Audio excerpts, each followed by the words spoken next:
اعوذ باللہ من الشیطان الرجیم بسم اللہ الرحمن الرحیم الحمد للہ رب العالمین الرحمن الرحیم مالک یوم الدین ایاک نعبد و ایاک نستعین اہدنا الصراط المستقیم صراط الذین انعمت علیہم غیر المغضوب علیہم ولا الضالین آمین۔ قرآن پاک کی سورتوں میں سب سے پہلی سورت سورہ فاتحہ، اس میں ہمارا اس وقت درس قرآن کا سلسلہ چل رہا ہے، اور اللہ کے فضل و کرم سے 5 آیتیں مکمل ہو کر 6ٹھی آیت اس وقت ہم لوگ پڑھ رہے ہیں۔ قرآن پاک کی پہلی سورت ہے یہ سورہ فاتحہ۔ اس سورت پاک کے اندر اللہ نے ایک دعا کرائی ہے کہ اللہ سے مانگا کرو اہدنا الصراط المستقیم، کہ اللہ ہم کو سیدھے راستے پر چلائیے۔ صراط الذین انعمت علیہم، سیدھا راستہ کون سا ہے؟ اللہ نے خود قرآن پاک کے اندر بیان فرمایا کہ سیدھا راستہ ان لوگوں کا راستہ ہے جن کے اوپر اللہ نے انعام فرمایا۔ اللہ کا انعام جس جماعت کے اوپر ہوا اس جماعت کو کہا جائے گا کہ یہ جماعت سیدھے راستے والی جماعت ہے۔ اور ایسے حضرات جن کے اوپر اللہ کا خاص انعام ہوا ہے، ایسی ایک بہت بڑی جماعت ہے، اس میں سارے نبی بھی آتے ہیں، سارے صحابہ بھی آتے ہیں، سارے شہداء بھی آتے ہیں، اور اللہ کے نیک بندے بھی آتے ہیں۔ تو نبیوں کے بعد دوسرا مرتبہ جن کے اوپر اللہ نے اپنا خاص انعام فرمایا وہ حضرات صحابہ کرام رضوان اللہ تعالی علیہم اجمعین کی ذات گرامی ہے۔ اور ان حضرات صحابہ کرام میں اللہ نے خاص مقام اور مرتبہ 4 صحابہ کو عطا فرمایا۔ ان 4 صحابہ کا مختصر سا تعارف آپ کے سامنے پیش کیا جا رہا ہے۔ سب سے پہلے صحابی رسول حضرت ابوبکر صدیق رضی اللہ تعالیٰ عنہ ہیں۔ دوسرے نمبر کے صحابی حضرت عمر بن خطاب رضی اللہ تعالیٰ عنہ ہیں۔ تیسرے نمبر کے صحابی حضرت عثمان رضی اللہ تعالیٰ عنہ ہیں، اور چوتھے نمبر کے صحابی حضرت علی کرم اللہ وجہہ ہیں۔ آج انشاءاللہ ہماری مجلس میں حضرت علی رضی اللہ تعالیٰ عنہ کے تعلق سے کچھ باتیں عرض کی جائیں گی۔ اللہ رب العزت سے دعا فرمائیے اللہ کہنے سننے سے زیادہ ہم سب کو عمل کی توفیق عطا فرمائے۔ یہ آیت ہے صراط الذین انعمت علیہم، کہ اللہ آپ نے ان کے اوپر خاص انعام فرمایا ہے، اور ان انعام پانے والوں میں چوتھے نمبر پہ حضرت علی رضی اللہ تعالیٰ عنہ آ رہے۔ تو آخر اللہ نے اتنا خاص انعام حضرت علی کے لیے کیوں بیان فرمایا؟ کیوں اللہ کے اتنے محبوب بندے بنے ہیں؟ تو ذرا ان کی زندگی کا جائزہ لینا چاہیے تاکہ ہم بھی اپنے اندر ان اعمال کو پیدا کرنے کی کوشش کرتے رہیں۔ سب سے پہلی چیز حضرت علی کا میں آپ کو تعارف کراؤں کہ حضرت علی آخر ہے کون سی شخصیت، اور اللہ نے حضرت علی کو کیا مقام اور مرتبہ عطا فرمایا ہے۔ ان کے درجات اور ان کے فضائل تو بے شمار ہیں، وہ ابھی آ رہے ہیں، لیکن بعض لوگوں سے میں نے یہ سنا کہ وہ یہ کہتے ہیں کہ حضرت علی کی ایک فضیلت یہ ہے کہ حضرت علی کعبے کے اندر پیدا ہوئے تھے۔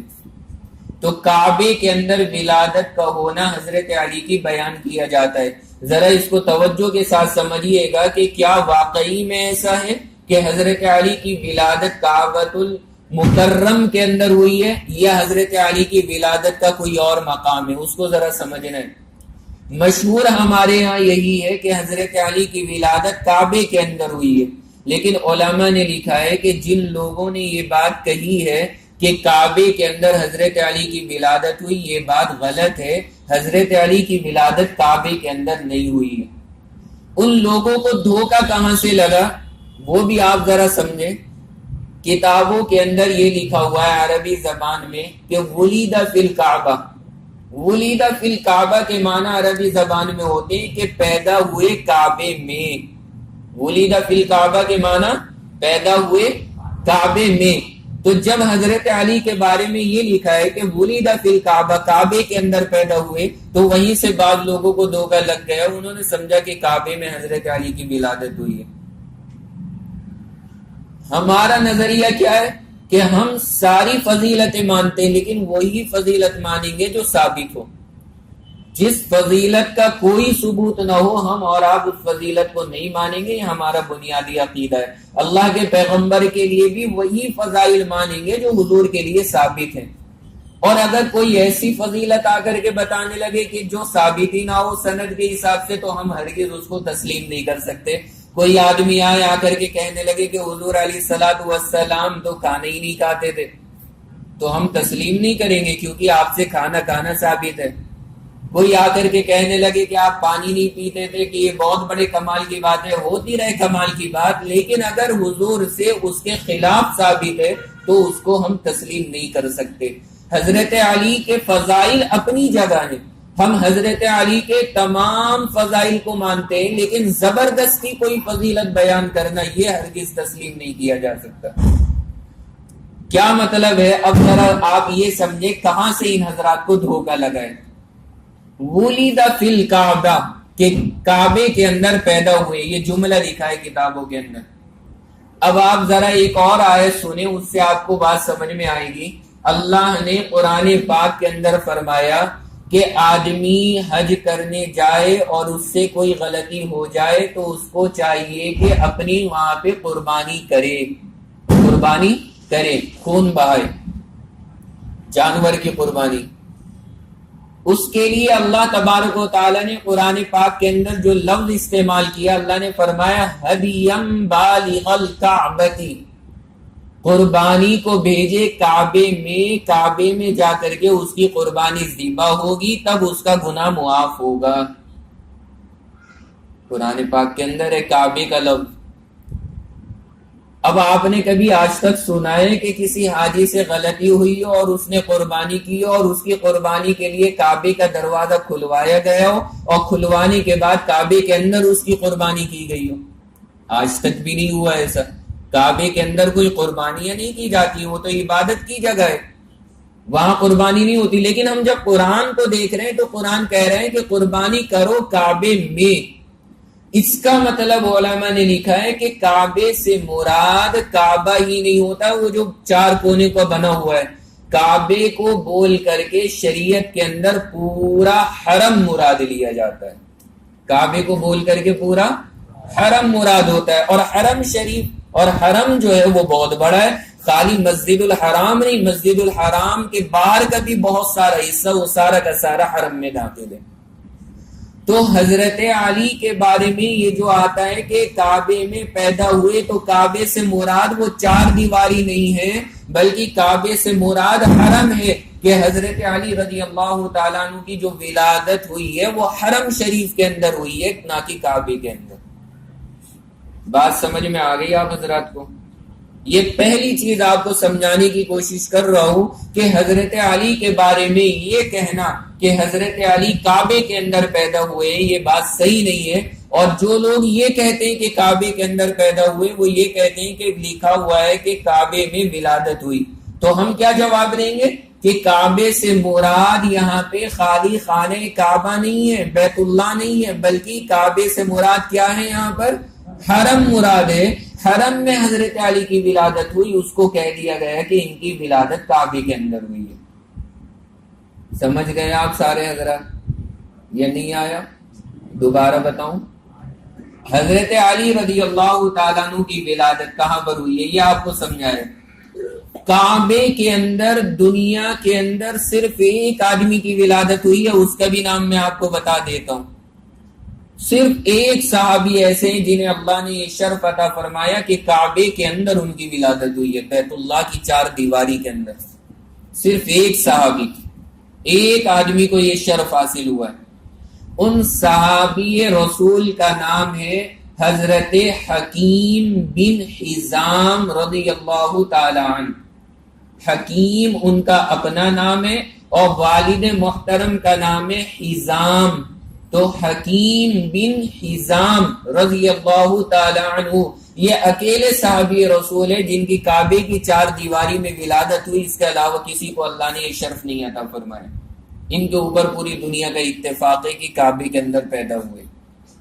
اللہ نے کیا نوازا، غیر اختیاری طور پہ والدہ صفائی کے لیے گئی ہوئی تھی وہاں پر۔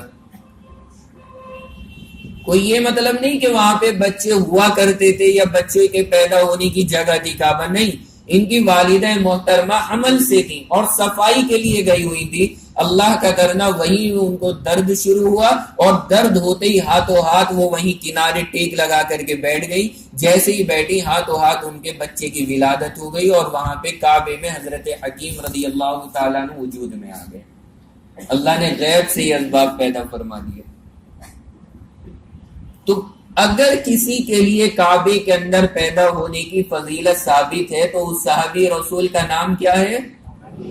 حکیم بن حزام رضی اللہ تعالیٰ عنہ۔ یہ صحابی رسول ہے کہ اللہ نے انہیں یہ شرف عطا فرمایا۔ باقی حضرت علی کی ولادت کعبے کے اندر نہیں ہوئی ہے، بلکہ حضرت علی کی ولادت کہاں ہوئی ہے؟ حرم میں ہوئی ہے۔ وہاں پہ لفظ کعبہ ذکر کر دیے، اس سے بعض لوگ دھوکہ کھا جاتے ہیں اور وہ یہ سمجھنے لگتے ہیں کہ شاید کعبے ہی کے اندر ولادت ہوئی ہے۔ سب سے پہلا مسئلہ تو آپ کے سامنے یہ عرض کرنا تھا حضرت علی کرم اللہ وجہہ کی ولادت کے تعلق سے۔ آگے چلیے، دوسری چیز جو سب سے خاص آپ کو سمجھنی ہے، اللہ نے حضرت علی کو بڑا کمال عطا فرمایا، بہت کمال عطا فرمایا۔ انہوں نے سب سے پہلے بچپن کے اندر اسلام قبول کیا۔ اللہ کے نبی کو نبی بنایا گیا پیر کے دن، اور حضرت علی فرماتے ہیں پیر کے دن حضور نبی بنے اور منگل کو میں نے حضور کے ہاتھ پہ کلمہ اسلام کا پڑھ لیا۔ حضرت علی رضی اللہ تعالیٰ چھوٹے سے ہیں، معصوم بچے ہیں، 10 سال کے قریب عمر مبارک ہے، لیکن اللہ کے پیغمبر علیہ الصلوۃ والسلام کے پاس میں رہا کرتے تھے۔ صرف پیر کے دن نبوت پیغمبر کو ملی ہے اور منگل کے دن صحابیت حضرت علی رضی اللہ تعالیٰ عنہ کو ملی ہے۔ صرف ایک دن کا فرق ہے نبوت سے۔ تو اگلے دن اسلام قبول کر لیا اور کلمہ پڑھ کر کے اسلام میں داخل ہو گئے۔ یہ اللہ نے حضرت علی کو بہت بڑا شرف عطا فرمایا۔ بچوں کے اندر، دنیا کے اندر سب سے پہلے اسلام لانے والے وہ حضرت علی رضی اللہ تعالیٰ عنہ ہیں، سب سے پہلے اسلام قبول کیا۔ اب آپ کے ذہن میں آئے گا کہ حضرت ابو بکر رضی اللہ تعالیٰ عنہ مشہور ہیں ایمان لانے والوں میں سب سے پہلے۔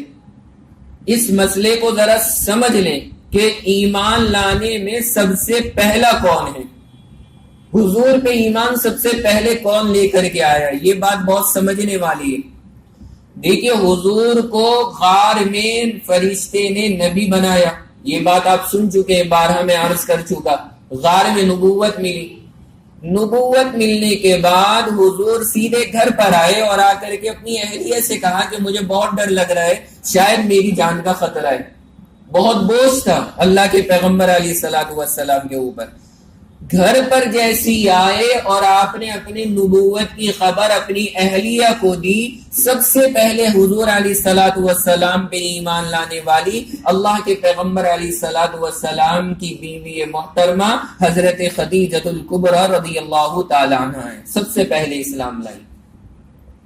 اس کے بعد اور سارے لوگ اسلام کے اندر داخل ہوئے، لیکن سارے بعد میں آئے ہیں۔ سب سے پہلے اسلام لانے کی حقدار کون ہوئی ہیں؟ حضرت خدیجہ رضی اللہ تعالیٰ عنہ۔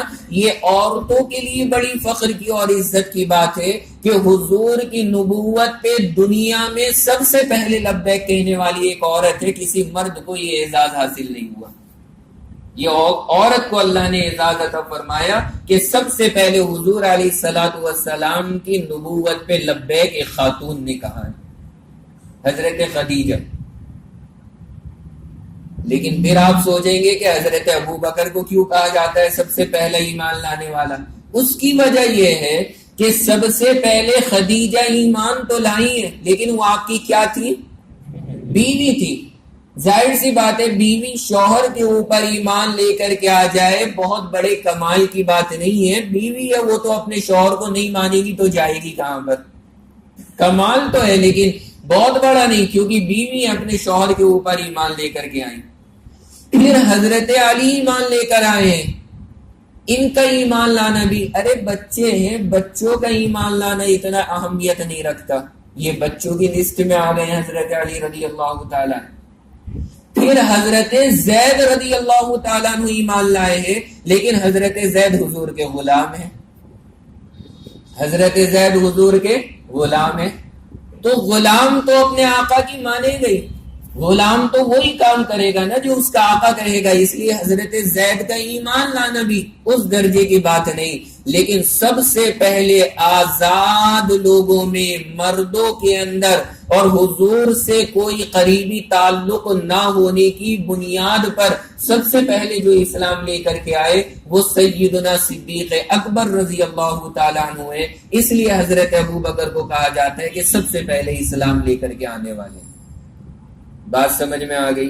ورنہ اگر ہم ترتیب دیکھیں تو حضرت ابو بکر نہیں ہے سب سے پہلے ایمان لانے والے، سب سے پہلے حضرت خدیجہ ہیں، حضرت علی ہے، حضرت زید ہے، یہ سارے کے سارے لوگ پہلے ایمان لے کر آئے، لیکن آزاد بالغ مردوں کے اندر سب سے پہلے حضرت ابو بکر نے اسلام قبول کیا، کیونکہ آپ آزاد تھے، حضور کے غلام نہیں تھے، مرد تھے، حضور کے نکاح میں نہیں تھے، اور عقل مند ہو چکے تھے، اللہ کے پیغمبر کے سامنے اور آپ کے زمانے کے اندر بچے نہیں تھے، اس لیے آپ کا ایمان لانا سب سے بڑا اعزاز مانا گیا، اور حضرت ابو بکر کو اولین اسلام کا صحرا عطا فرما دیا گیا۔ سمجھ میں آ گئی ترتیب؟ سب سے پہلے اسلام لانے والے اصل ترتیب کے حساب سے کون صحابی؟ حضرت خدیجہ رضی اللہ تعالی عنہ۔ دیکھیے عورتوں کا پلڑا بہت جگہ بھاری ہوتا ہے، یہاں ماشاءاللہ سے عورتیں آگے نکل گئی ہیں، تو حضرت خدیجہ الکبریٰ رضی اللہ تعالیٰ عنہ اسلام لے کر کے آئی ہیں۔ عورتوں کو دلائل بہت یاد رہتے ہیں، اب وہ آپ کو دلیل دیں گی کہ ہم افضل ہوئے، پھر تو ہم افضل ہوں گے نا۔ ایک مرتبہ حضرت فاطمہ اور حضرت عائشہ کی آپس میں کچھ بحث سی ہو رہی تھی، وہ اپنے فضائل گنوا رہی، وہ اپنے فضائل گنوا رہی۔ حضرت عائشہ اپنے فضائل بتا رہی کہ میرے والد ابو بکر ہیں، میرے شوہر حضور ہیں۔ حضرت فاطمہ اپنے فضائل بتا رہی کہ میرے والد حضور ہیں اور میرے شوہر علی ہیں۔ جب بہت دیر ہو گئی دونوں کی بحث چلتے چلتے، تو کیا ہوا؟ اس کے بعد میں حدیث پاک کے اندر لکھا ہے، حضرت عائشہ رضی اللہ تعالیٰ عنہ بیٹھی ہوئی تھی، ان سے حضرت فاطمہ نے کہا دیکھو میں نے ایک حدیث سنی ہے حضور سے۔ حضرت عائشہ نے کہا کہ میں نے ایک حدیث سنی ہے حضور سے کہ ہر قیامت کے دن ہر عورت اپنے شوہر کے ساتھ جنت میں جائے گی، قیامت کے دن ہر عورت اپنے شوہر کے ساتھ جنت میں جائے گی۔ حضرت عائشہ نے یہ حدیث سنائی، بہت ذہین تھی حضرت عائشہ۔ حضرت فاطمہ نے کہا کیا مطلب؟ کہا کہ کل جب قیامت کا میدان ہوگا نا، کل جب قیامت کا میدان ہوگا، وہاں یہ نہیں دیکھا جائے گا میں بیٹی ابو بکر کی اور تم بیٹی حضور کی، وہاں یہ دیکھا جائے گا کون کس کی بیوی ہے، میں بیوی حضور کی اور تم بیوی علی کی، میرا ہاتھ حضور کے ہاتھ میں ہوگا اور تمہارا تو علی کے ہاتھ میں ہوگا، بتاؤ افضل میں ہوئی یا تم ہو۔ یہ حضرت عائشہ رضی اللہ تعالیٰ عنہ، کمال کا ذہن اللہ نے عطا فرمایا، بہت زبردست دلائل رکھتی تھی اپنے پاس میں اور بہت حاضر جواب تھی۔ حضور علیہ الصلوۃ والسلام جو بڑی محبت کے اندر باتیں کرتی، حضور کو بھی بڑا مزہ آتا تھا۔ ایک مرتبہ حضور تشریف لائے گھر کے اندر، چھوٹی سی تو تھی، گڈے گڑیا جب رخصتی ہوئی حضرت عائشہ کی تو اپنے ساتھ کھیلنے کے کھلونے لے کر آئی تھی یہاں پر حضور کے گھر میں، کم عمری تھی حضرت عائشہ کی، تو ایک چھوٹا سا گھوڑا کپڑے کا بنا رکھا تھا، اس سے کھیلا کرتی تھی حضرت عائشہ۔ ایک بار کھیل رہی تھی، حضور آگے جلدی سے اٹھا کے اس کو پردے کے پیچھے رکھ دیا۔ حضور آئے، پردہ اٹھا کر کے دیکھا تو وہاں پہ وہ گھوڑا رکھا ہوا تھا۔ حضور نے دیکھا کہ یہ گھوڑا رکھا ہوا ہے عائشہ، اور دیکھا اس گھوڑے کے پر بھی لگے ہوئے ہیں۔ کہا عائشہ گھوڑا تو سمجھ میں آتا ہے لیکن یہ پر کیسے لگ رہے ہیں گھوڑے کے؟ گھوڑے کے پر تو ہوتے نہیں ہیں۔ کیا حاضر جواب ہے؟ کہنے لگی حضور آپ کو پتہ نہیں حضرت سلیمان کے گھوڑے کے پر تھے، میں نے تو حضرت سلیمان والا بنایا ہے، یہ کوئی اس امت والا گھوڑا تھوڑی بنایا ہے، یہ حضرت سلیمان کے زمانے کا گھوڑا ہے. تو یہ اللہ نے انہیں سمجھ عطا فرمائی تھی اور حاضر جوابی دی تھی، اور بہت جلدی اللہ کے پیغمبر علیہ الصلوۃ والسلام کے ساتھ بھی حاضر جوابی سے رہتی تھی اور حضور کا دل بہلایا کرتی تھی. بڑی محبت کے ساتھ میں دونوں کا رہن سہن ہوتا تھا. خیر میں عرض یہ کر رہا کہ سب سے پہلے ایمان لانے والی اگر دیکھا جائے تو کون ہے؟ حضرت خدیجہ رضی اللہ تعالیٰ عنہ. اس کے بعد دوسرے نمبر پر ایمان لانے والی حضرت علی رضی اللہ عنہ. پھر اس کے بعد ایمان لانے والے حضرت زید رضی اللہ عنہ. پھر اس کے بعد ایمان لانے والے حضرت ابو بکر رضی اللہ تعالیٰ عنہ. لیکن حضرت ابو بکر کو سب سے پہلا اس لیے کہا جاتا ہے کہ خدیجہ لائیں تو لیکن بیوی تھی، علی لائے تو لیکن بچے تھے، زید لائے تو لیکن غلام تھے. آزاد عقل مند بالغ مردوں میں سب سے پہلے حضرت ابو بکر لے کر گیا.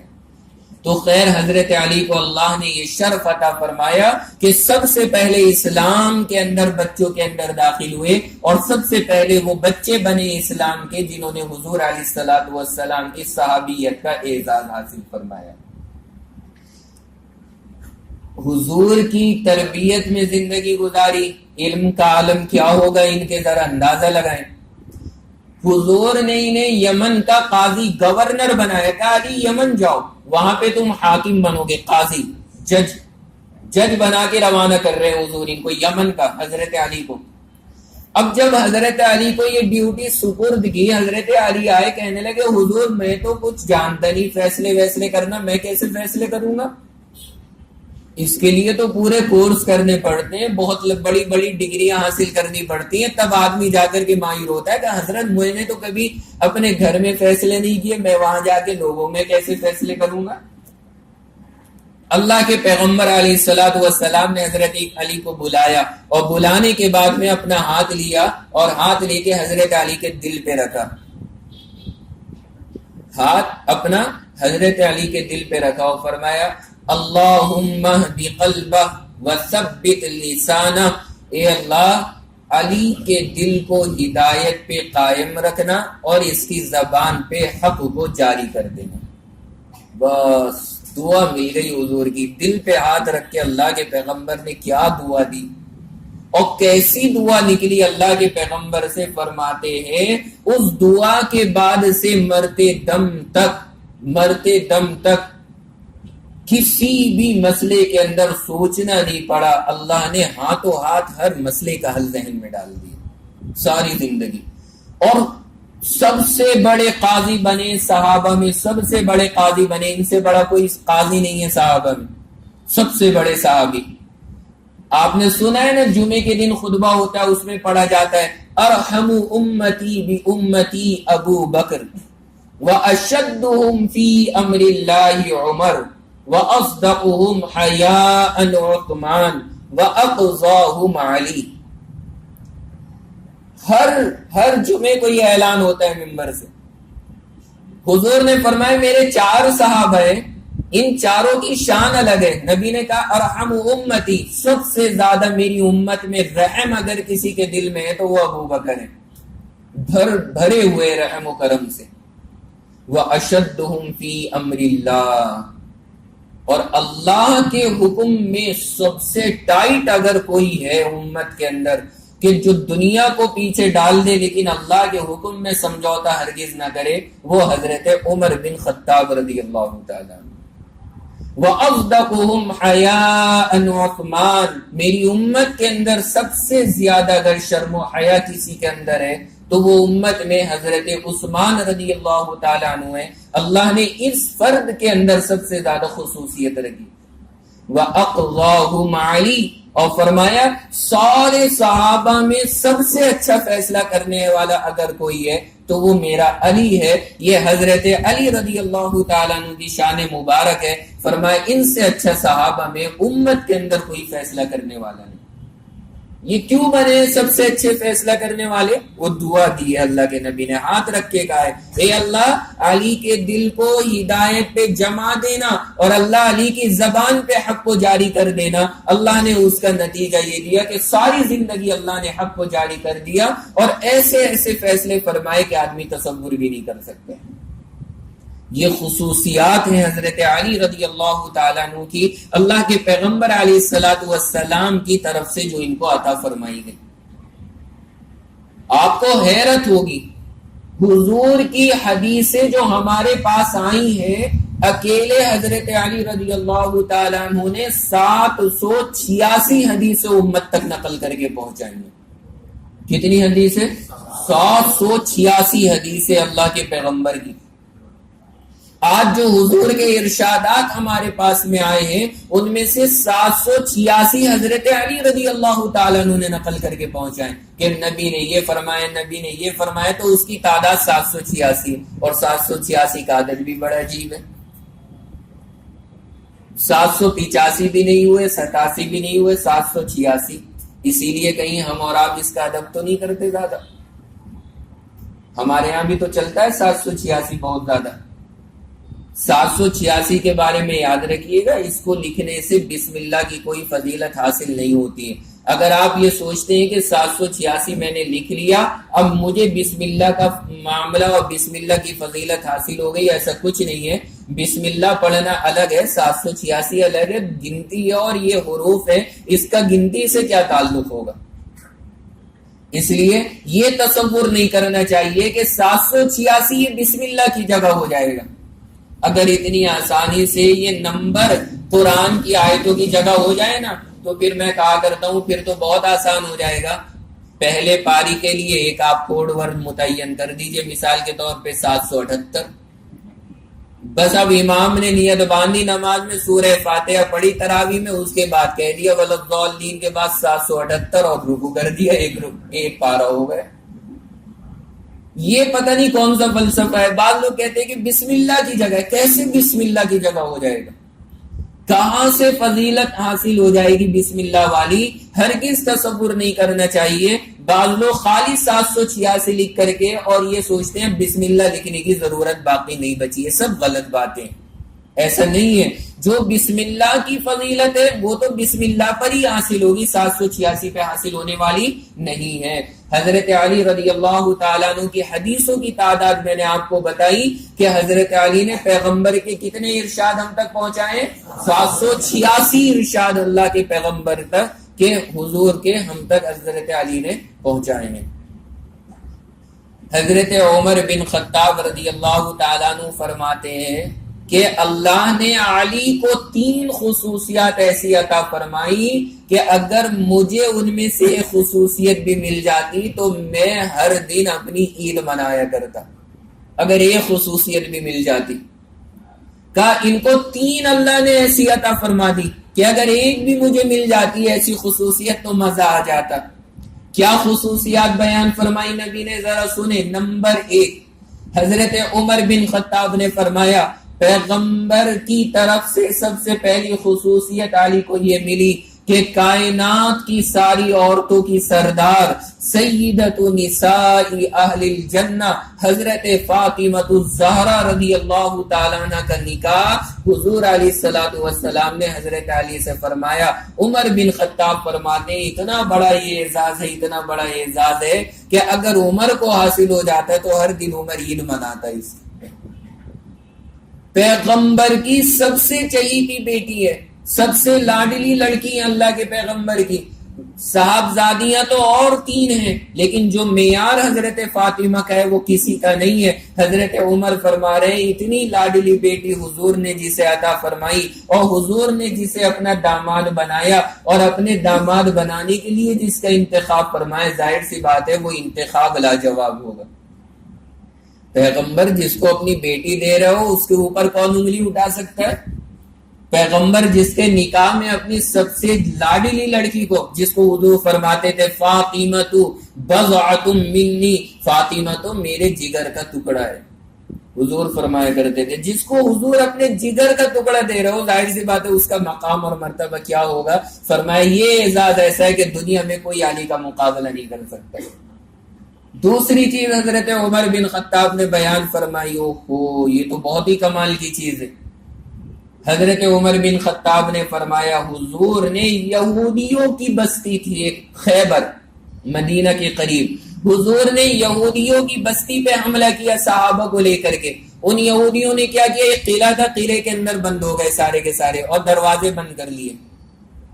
اب صحابہ باہر سے پوری کوشش کر رہے ہیں صبح سے لے کر شام تک، لیکن نہ دروازہ کھلتا نہ قلعے کی دروازے ٹوٹتی، کوئی کام نہیں بن پا رہا. کئی دن لگ گئے، ہفتوں لگ گئے، صبح سے کام شروع ہوتا رات ہو جاتی، پھر بیچارے تھک ہار کر آ جاتے. حضور پوچھتے آج ہوا کام کا؟ حضرت نہیں ہوا. کہتے چلو کل کو کریں گے. روزانہ یہی چل رہا. ایک دن جب رات میں صحابہ واپس آئے، اللہ کے پیغمبر نے فرمایا لَأُعْطِيَنَّ الرَّأْيَةَ غَدًا فِي يَدِ الرَّجُلِ يَفْتَحُ اللَّهُ عَلَى يَدَيْهِ. اللہ کے نبی نے فرمایا صحابہ کان کھول کر کے سن لو کہ کل کو میں اسلام کا جھنڈا اپنے ایک ایسے صحابی کے ہاتھ میں دوں گا کہ اللہ اس کے ہاتھ پہ اس قلعے کو فتح فرما دے گا، فتح کر دے گا اللہ. اور آگے کیا فرمایا، یحب اللہ ورسولہ ویحبہ اللہ ورسولہ. اور وہ آدمی ایسا ہے کہ اللہ اور اس کے رسول سے بہت محبت رکھتا ہے اور اللہ اس کا رسول بھی اس سے بے پناہ محبت کرتے.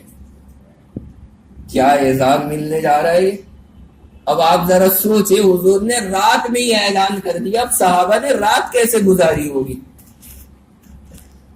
حدیث کی کتابوں میں لکھا ہے سارے صحابہ رات بھر بے چین رہے کہ پتہ نہیں کس کا اعلان ہوگا صبح کو. حضور نام بولیں گے فجر کی نماز کے بعد کہ وہ کون صحابی ہے کہ جس کے ہاتھ پہ اللہ یہ اتنا بڑا مسئلہ حل کرے گا، اور اللہ کے رسول نے اس سے محبت کی گارنٹی لے لی ہے کہ یہ ہم سے محبت کرتا ہے، ہم اس سے محبت کرتے ہیں. اب سارے صحابہ رات بھر بے چین ہے. کوئی دعاؤں میں لگا پڑا ہے، یا اللہ میرا نام آ جائے، یا اللہ میرا نام آ جائے. انہیں یہ تمنا نہیں تھی کہ جھنڈا ہاتھ میں آئے گا، انہیں تمنا یہ تھی کہ حضور کے عاشقوں میں نام آ جائے گا. حضور علیہ السلام نے زبان سے یہ لفظ کہا ہے. ساری رات پورے لشکر نے بے چینی کے ساتھ گزاری کہ کیسے صبح ہو حضور اعلان کر دے. جب فجر کی نماز کا وقت ہوا، پہلی صف تو آدھی رات سے ہی بھری ہوئی تھی. سارے صحابہ آگے آگے ہو کر کے بیٹھے کہ حضور کی نظر ہمارے اوپر پڑ جائے تو نام بول دیں گے ہمارا. سب قریب سے قریب بیٹھنے کی کوشش کر رہے ہیں حضور کے کہ نماز کا سلام پھرتے ہی اعلان ہوگا اس خوش نصیب کا. اب سب قریب قریب ہو کر کے حضور سے بیٹھ رہے ہیں. اب اللہ کے پیغمبر تشریف لائے، ساری مسجد بھری ہوئی ہے، سارے صحابہ موجود ہیں وہاں پر. اب حضور علیہ الصلوۃ والسلام سیدھے مصلی پہ گئے، جا کر کے نیت باندھی، نماز پڑھائی. نماز پڑھانے کے بعد سلام پھیرا اور آپ نے اپنا چہرہ گھما لیا اور گھما کر کے بیٹھ گئے. بعض لوگ سوال کرتے ہیں کہ نماز کے بعد امام صاحب چہرہ کیوں گھما لیا کرتے، اس کی وجہ کیا ہے؟ کبھی دائیں کبھی بائیں کبھی بالکل مقتدیوں کے سامنے. اس کی وجہ بھی میں آپ کو آج بتلا دوں. اللہ کے پیغمبر جب نماز پڑھاتے تھے تو نماز پڑھانے میں چہرہ تو صحابہ کی طرف نہیں ہوتا تھا، چہرہ کہاں ہوگا؟ قبلے کی طرف. حضور کی پیٹھ صحابہ کے سامنے نہیں ہو جاتی تھی، چہرہ ادھر، پیٹھ صحابہ کی طرف. صحابہ پوری نماز کے اندر تو برداشت کر لیتے تھے کہ حضور نظر نہیں آ رہے، چلو کوئی بات نہیں ہے، لیکن سلام پھرتے ہی بے چینی بڑھ جاتی تھی کہ حضور کا جلدی دیدار ہو جائے، اللہ کے پیغمبر کے رخ انور پہ ذرا جلدی سے نظر پڑ جائے تو تسبیحات پڑھنے میں بھی مزہ آئے. جب حضور کا چہرہ دکھ رہا ہو اور ہاتھ میں سبحان اللہ چل رہا ہو تو واقعی اس سبحان اللہ کا مزہ آ جائے گا. اللہ کے پیغمبر کا چہرہ سامنے ہو ہمارے. تو صحابہ چاہتے تھے کہ جلدی دیدار ہو، حضور کا بے چینی رہتی تھی، تو حضور سلام پھیرتے ہی اپنا چہرہ صحابہ کی طرف کر لیتے تھے تاکہ سارے صحابہ حضور کا دیدار کرتے رہیں اور اطمینان سے اپنی تسبیحات کے اندر مشغول ہو جائیں. وہی طریقہ آج تک جاری ہے، اور جن نمازوں میں حضور اہتمام سے چہرہ گھماتے تھے ان نمازوں میں آج بھی امام گھماتے ہیں، اور بعض نمازوں میں حضور نہیں کرتے تھے تو اس میں آج بھی چھوڑ دیا جاتا ہے. یہ اس کی بنیادی وجہ ہے. خیر میں عرض یہ کر رہا کہ حضور علیہ السلام نے فجر کی نماز پڑھائی اور چہرہ گھما کے بیٹھ گئے. اب ہر صحابی کوئی ادھر کو گردن اٹھا رہا اپنی، کوئی ادھر کو اٹھا رہا کہ میرے اوپر نظر پڑ جائے، میرے اوپر پڑ جائے، مجھے بلا لے، مجھے بلا لے. حضور دیکھ رہے ہیں، سب کو دیکھ رہے ہیں، ایک ایک کے چہرے پہ نظر ڈال رہے ہیں، روکتے ہیں، جماتے، پھر آگے بڑھے جاتے، ہر ایک کے اوپر نظر ڈال رہے ہیں. ابو بکر و عمر بھی بیٹھے ہوئے ہیں، نمبر آیا ابو بکر کا، صحابہ سوچنے لگے جب آدھے نمٹ گئے اب بیچ میں بڑے میاں ہیں، ظاہر سی بات ہے انہیں تو کراس کر نہیں سکتا معاملہ، یہی رکے گا. لیکن ابو بکر رضی اللہ عنہ پہ بھی نظر پڑی، حضور نے آگے بڑھا دی نظر کا. اس کے بعد عمر بن خطاب پہ نظر پڑی، آگے بڑھا دی. اس کے بعد حضرت عثمان پہ نظر پڑی، آگے بڑھا دی. اللہ کیا معاملہ ہے. سارے صحابہ کو دیکھ لیا، کہیں نظر نہیں ٹکی. پوچھا کہ علی کہاں ہے؟ فرمایا علی کہاں ہے؟ صحابہ نے کہا حضرت وہ تو بیمار ہے، ان کی آنکھوں کے اندر بڑی تکلیف ہو رہی ہے، آنکھیں کھل نہیں پا رہی، وہ کمرے میں ہی نماز پڑھی ہے انہوں نے. فرمایا بلا کے لاؤ، بلا کے لاؤ.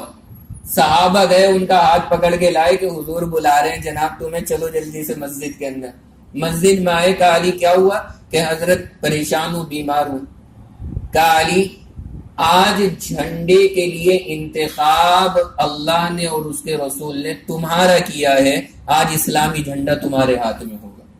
شیر خدا معمولی آدمی نہیں ہے.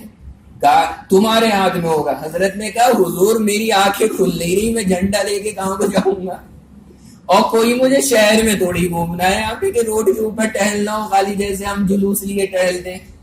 کہا جنگ میں جانا ہے مجھے، تو میدان جنگ کے اندر میری آنکھیں کھل نہیں رہی، میں کیسے مقابلہ کروں گا، اور اسلامی جھنڈا میرے ہاتھ میں. کہا علی اس کی فکر مت کرو، ادھر آؤ، قریب آؤ.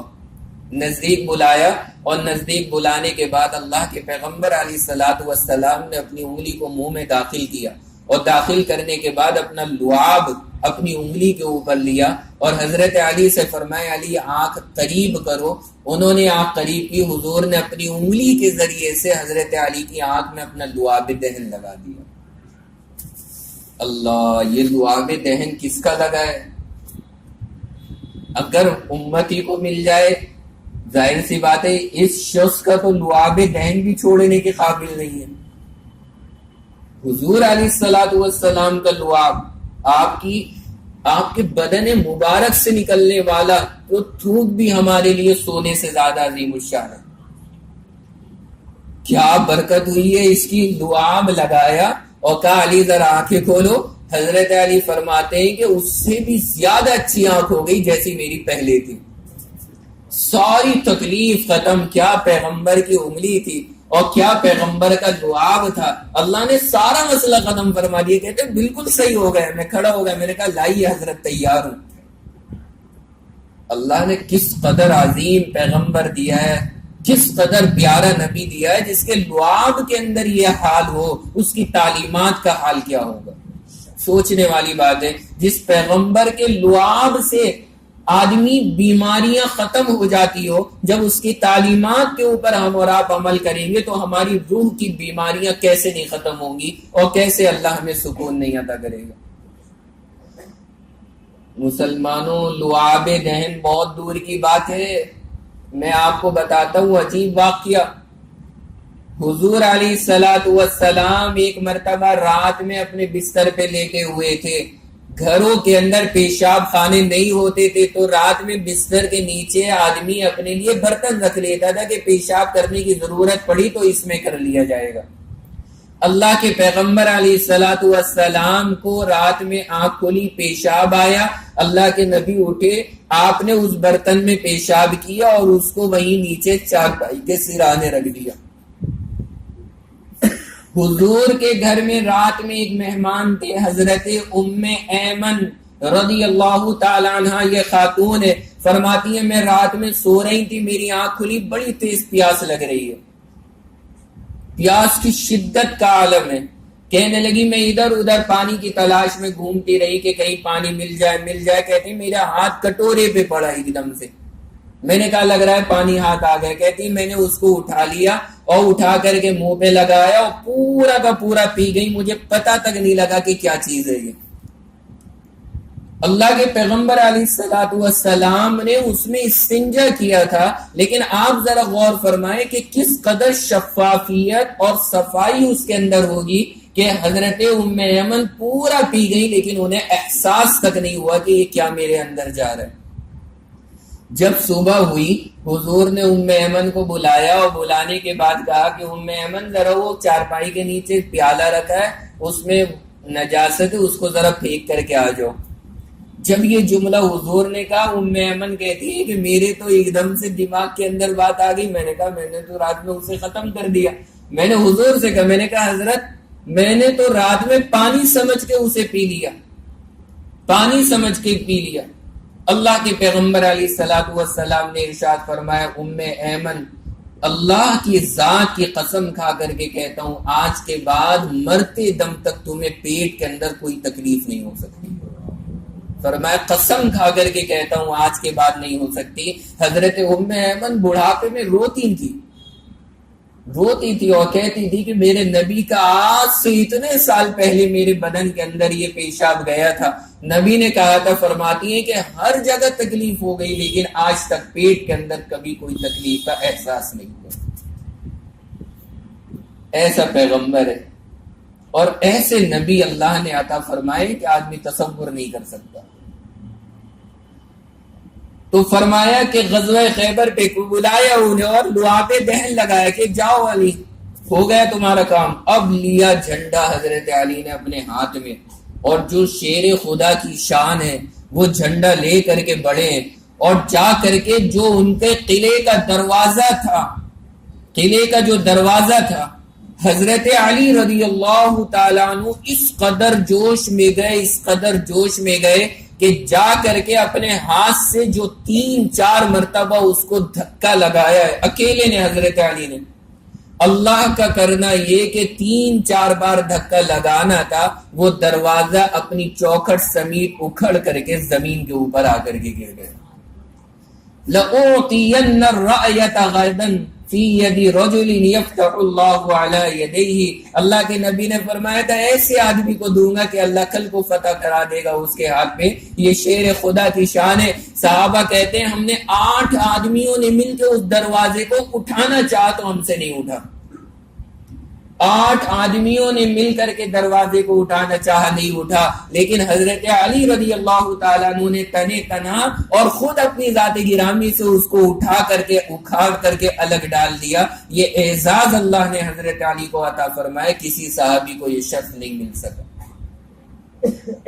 یہ ہے پاور، یہ آتی ہے اسلام پر عمل کرنے کی وجہ سے، دین پر عمل کرنے کی وجہ سے. اللہ یہ صلاحیتیں پیدا کر دیتے ہیں اور اگر یہ نہ ہو تو ساری چیزیں ہمارے بیکار ہو جائے کرتی.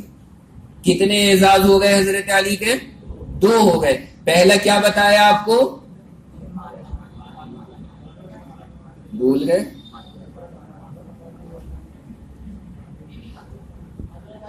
حضرت فاطمہ کا نکاح ہوا، حضرت فاطمہ کا نکاح ہوا حضرت علی سے. اور دوسرا اعزاز کیا بتایا کہ خیبر کے قلعے کو اللہ نے حضرت علی کے ہاتھ پر کیا کرایا؟ فتح کرا دیا.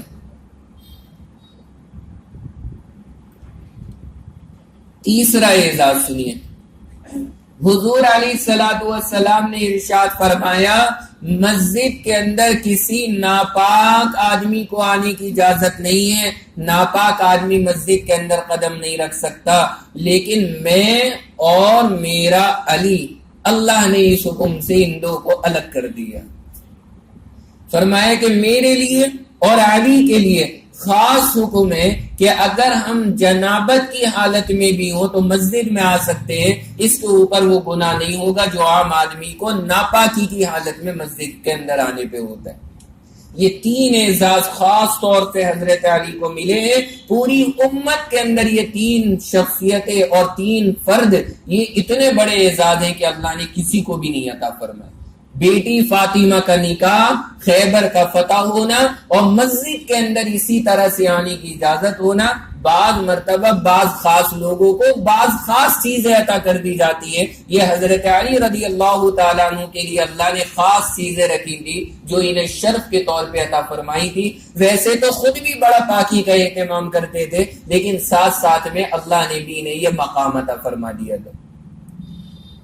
ہم جیسے تھوڑی نہ ہوں گے، اللہ نہ کرے نعوذ باللہ. کتنے نوجوان ہوتے صبح میں اٹھے، نہانے کی ضرورت ہے، نہائے نہیں اور ایسے ہی تیار ہو کر کے کام کرنے چلے گئے. ان سے زور میں کہو کہ آئیے ذرا مسجد آ جائیے کہ وہ مسجد میں آنے کے ابھی قابل نہیں ہوں میں. کیا مطلب کہ ناپاک ہوں، ایسے ہی ٹہل رہے ناپاک. جو آلریڈی ناپاک رہتے ہو ان کو تھوڑی نہ یہ اعزاز ملا کرتے ہیں. جو پاکی کا اس قدر اہتمام کرتا ہو کہ حضرت علی اپنے سر کے اوپر ایک بال بھی نہیں رکھتے تھے, ایک بال بھی نہیں. مجھے ڈر لگتا ہے کسی بال کے نیچے ہلکا سا سوکھا رہ گیا تو میری پاکی میں شک شبہ رہ جائے گا, اس لیے میں بال ہی نہیں رکھتا تاکہ میری پاکی یقینی ہو سکے. اس لیے اتنے بڑے بڑے آفر دیے جا رہے ہیں کہ جو آدمی اس قدر پاکی کا اہتمام رکھتا ہے اللہ نے اسے اجازت بھی دے دی کہ بھائی اگر تم آنا چاہو تو آ سکتے ہو. یہ پاکی اور صفائی کا اہتمام بہت خاص چیز ہے. آج کل ہمارے یہاں اس میں بڑی غفلت ہو رہی ہے اور ہم لوگ ناپاک ہو جاتے ہیں. بعض مرتبہ پیشاب کی چھینٹیں آ جاتی ہیں لیکن آدمی ایسے ہی ٹہلتا رہتا ہے.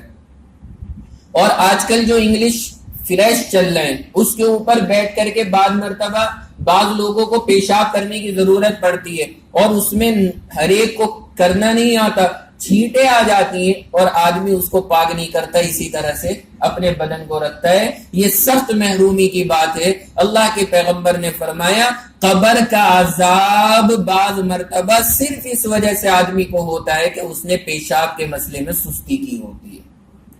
اس لیے خاص طور سے میری نوجوانوں سے درخواست ہے کہ یہ اسکولوں میں کالجوں کے اندر جاتے اور وہاں پہ کھڑے ہو کر کے پیشاب کرنے کا انتظام ہوتا ہے, چین کھولی اور دار ماری اور بند کی اور واپس چل دیا ہاتھ ہلاتے ہوئے.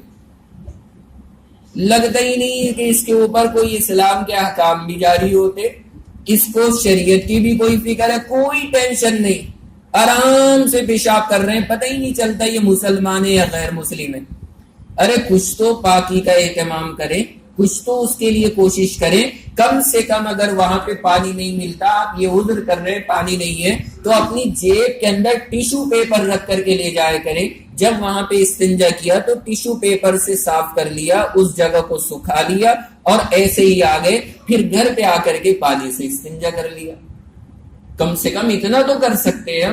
میں کہتا ہوں کہ پانی نہیں ہوتا, مجھے بھی پتا ہے بہت ساری جگہوں کے اوپر ایسی نوبت آتی ہے, لیکن آپ ٹیشو پیپر جیب میں رکھ کر کے لے کر کے جائیں اور اس کے ذریعے سے استنجا کر لیں, پاکی بھی ہو جائے گی اور طہارت بھی بعد میں آپ حاصل کر لیں گے. اس لیے یہ طریقہ نہیں ہونا چاہیے کہ آدمی ایسے ہی پینٹ کے اندر بس کرے پھر رہا, پیشاب نہ دھونے کی فکر نہ صاف کرنے کی فکر. یہ اسلامی طریقہ نہیں ہے. اس کے اوپر اللہ کا خطرناک عذاب ہو سکتا ہے اگر ہم نے اور آپ نے اس میں غفلت برتی. خواتین بیٹھی ہوئی ہیں, خواتین کیا کرتی ہیں, عورتوں کو پرانی عادت ہے کہ بچے جب چھوٹے ہوتے ہیں تو وہ اپنے آپ کو پاک صاف رکھنے کا زیادہ اہتمام نہیں کرتی کہ میرا بچہ جو چھوٹا ہے. اور بعض عورتیں معلوم ہے کیا فتویٰ دے دیتی ہیں کہ جب تک بچہ روٹی دانا نہیں کھاتا اس وقت تک پیشاب پاک رہتا ہے اس کا. یہ بھی فتویٰ ہے بعض عورتوں کا کہ جب تک وہ روٹی اور دانا کھانا نہ شروع کرے پیشاب آلریڈی پاک ہے اس کا, کوئی دقت کی بات نہیں ہے کتنا بھی لگتا رہے. ان کا بیٹا دھار مار رہا ہوتا ہے وہ اسی کے اندر نیتیں باندھ رہی ہوتی ہیں. ایسے پاکی نہیں ہے, کسی بھی بچے کا پیشاب پاک نہیں ہے. سارے بچوں کے لیے ناپاکی کا حکم ہے. اگر خواتین کے کپڑوں پہ لگ جائے اس کو صاف کریں, کپڑے بدلیں. ناپاک اگر رہیں گی اللہ کے عذاب کا خطرہ ہے. اسی پریشانی کو برداشت کرنے پہ تو اللہ نے ماں کے لیے اتنے بڑے بڑے درجات رکھے, یہ قربانی دینی. اور بعض عورتوں کو میں کیا دیکھ رہا ہوں کہ وہ بچے کو پوٹی کے اوپر بٹھا کر کے پیشاب پخانہ کراتی ہیں. چلیے کوئی حرج کی بات نہیں ہے, ضرورت ہے اس کی, چھوٹا بچہ ہے وہ نہیں جا سکتا, چلو پوٹی پہ بٹھا دیا, لیکن پوٹی کا رخ وہ قبلے کی طرف کر دیتی. ہم فلیش میں تو اہتمام کرتے ہیں کہ ہمارا رخ نہ ہو, لیکن بچے کی پوٹی کا دھیان نہیں کرتے کہ اس کا رخ کدھر ہو رہا ہے. مسئلہ ذہن میں رکھیں, ہماری بہنیں بھی موجود ہیں, اگر بچے کو ہم نے پوٹی پہ بٹھایا اور اس کا چہرہ یا پیٹھ قبلے کی طرف ہوگا تو ہم حرام کام کرنے والے شمار ہوں گے. بچے کو بھی قبلے کی طرف رخ کرا کے پیشاب پخانہ کرانا ایسے ہی حرام ہے جیسے مرد کا, بڑے آدمی کا, بڑی عورت کا پیشاب اور پخانہ قبلے کی طرف کرنا یہ سخت منع ہے. اس لیے اس کے اندر بھی اہتمام کریں. آپ مرد حضرات بھی اپنے گھروں کے اندر جائزہ لیں, اگر کہیں پہ ایسی بات پائی جا رہی ہے تو اس کی اصلاح کریں, اس کو صحیح کرائیں اور وہاں پہ اس غلطی سے بچائیں تاکہ یہ حرام کاری ہمارے گھروں کے اندر نہ ہونے پائے. تو میں عرض یہ کر رہا کہ اللہ نے یہ اعزاز عطا فرمایا حضرت علی رضی اللہ تعالیٰ عنہ کو. حضرت عمر فرماتے کہ یہ ایسے اعزاز ہے کہ اگر اللہ مجھے عطا فرما دیتے تو میں ہر دن عید منایا کرتا تھی. حضرت علی نام تو ان کا علی ہے لیکن ان کی کنیت ہے ابو تراب. بہت مزے کی بات بتانے جا رہا ہوں. کیا کنیت ہے ان کی؟ ابو تراب. یہ حضرت علی کی کنیت ہے ابو تراب. ابو تراب کے معنی ہے مٹی والا. ابو تراب کے معنی مٹی والا. تو حضرت علی کو ابو تراب کیوں کہا جاتا ہے اس کی ذرا وجہ سنیے. بڑی عمدہ وجہ لکھی ہے علماء نے. ایک مرتبہ حضور علیہ السلام اپنی بیٹی کے گھر ملاقات کے لیے گئے. دوپہر کا وقت تھا. جب حضور پہنچے حضرت فاطمہ کے گھر جا کر کے پوچھا کہ بیٹی علی کہاں ہے؟ تو حضرت فاطمہ نے کہا حضور ذرا کچھ آپس میں بحث ہو گئی تھی میری اور حضرت علی کی, وہ ناراض ہو کے چلے گئے. ناراض ہو کر کے گئے. پہلے تو شوہر جاتا تھا, اب معاملہ الٹا چل رہا, بیوی بھاگ جاتی ہے. کتنے شوہر آتے ہیں میرے پاس کہ میں مفتی صاحب بیوی بھاگ گئی ذرا تعویذ دے دیجیے, اور بچے چھوڑ کے جاتی ہیں کہ بھوک دے گا خود, جب ٹہٹے کریں گے اس کے کان کے اوپر تو آئے گا منانے کے لیے میرے میکے.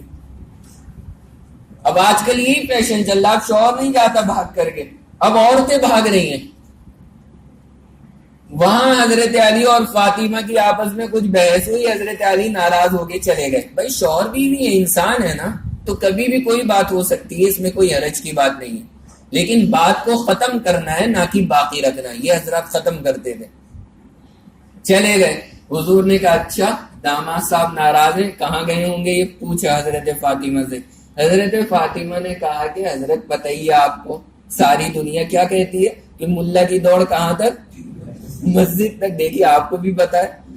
کہا حضرت علی بھی بیچارے ایک صوفی سیدھے آدمی ہے, یہ ناراض ہو کے کہاں جائیں گے, مسجد میں گئے ہوں گے زیادہ سے زیادہ. حضور نے کہا ہاں بھائی بات تو صحیح ہے. کہا لاؤ مسجد میں تلاش کرتا ہوں. اللہ کے پیغمبر علیہ الصلوۃ والسلام مسجد میں آئے. یہ صراط الذین انعمت علیہم, ان پہ انعام ہے اللہ کا. یہ صفات سمجھیے, ان کو پیدا کرنی ہے ہمیں اپنے اندر کہ کیسی معاشرت ہونی چاہیے, حضور سے کیسا تعلق ہونا چاہیے, تبھی تو ہم یہ صراط الذین انعمت علیہم کے حقدار بنیں گے کہ اللہ ان کے راستے پہ چلانا جن پہ اتنا زبردست انعام ہو رہا ہے آپ کا. تو حضور آئے مسجد نبوی میں, آ کر کے دیکھا حضرت علی رضی اللہ تعالیٰ عنہ لیٹے ہوئے. بہت زبردست اللہ نے انہیں صحت قوت جسم عطا فرمایا تھا. یہ تین صحابہ تو مشہور ہیں سارے صحابہ میں, عمر بن خطاب, علی رضی اللہ عنہ اور حضرت حمزہ. یہ تین صحابہ بطل من ابطال الاسلام, اسلام کے بہادروں میں سے سب سے بڑے بہادر یہ تین صحابہ. اس میں سے ایک علی ہے. اور کیا حال تھا, چہرے سر کے بال تو صاف رکھتے تھے, سر منڈا دیا کرتے تھے. اور دہاڑی کا عالم یہ تھا حضرت علی کی کہ صحابہ فرماتے ہیں اس کندھے سے اس کندھے کے بیچ کا سینہ دہاڑی کی وجہ سے نظر نہیں آتا تھا. اس قدر گھنی دہاڑی حضرت علی کی تھی, پوری یہ گھنی داڑھی یہاں پر سینے کے اوپر پوری پھیلی ہوئی. اور بعض علماء نے لکھا ہے کہ ناف تک حضرت علی کی داڑھی کے بال پہنچ جاتے تھے. اتنی گھنی اور عظیم الشان داڑھی, اور پھر ایسا بدن اور ایسا جسم, اور پھر اللہ نے جو ساری کمالات اور خصوصیات دیے تھے, واقعی میں جب نکلتے ہوں گے تو کیا محسوس ہوتے ہوں گے یہ لوگ. سامنے والے کا تو ویسے ہی بی پی لو ہو جائے گا ان لوگوں کو دیکھ کر کے, وہ ان سے مقابلہ کیا کر سکتا ہے. ادھر حضرت عمر ہے, ان کی شان نرالی ہے, بتایا تھا میں نے آپ کو, بال یہاں تک ہوتے تھے حضرت عمر کے کاندھوں تک, مانگ بیچ کی نکالا کرتے تھے حضور جیسی, حضور بھی بیچ کی مانگ نکالتے تھے. اور پھر بیچ کی مانگ نکال کر کے دونوں طرف سے بال پیچھے پٹے کی طرح پڑے ہوتے تھے, اور مونچھیں رکھ رکھی تھی یہ تاؤدار. یہاں آ کے کئی سارے پیش تھے حضرت عمر کی مونچھ میں. کسی نے کہا حضرت سنت کے مطابق رکھ لیجئے مونچھیں. حضرت عمر سے کہا کہ حضور جیسی رکھ لیجئے, کہا کہ کافروں کو ڈرانے کے لیے رکھ رکھی ہے. یہ ڈرتے بدوقت کہیں کہ ان کو دیکھ کر کے, ان کو ڈراؤں گا میں اس لیے میں نے رکھ رکھی, میرے لیے سنت یہی ہے. یہ حضرت عمر بن خطاب تھے. یا حضرت علی رضی اللہ تعالیٰ عنہ لیٹے ہوئے.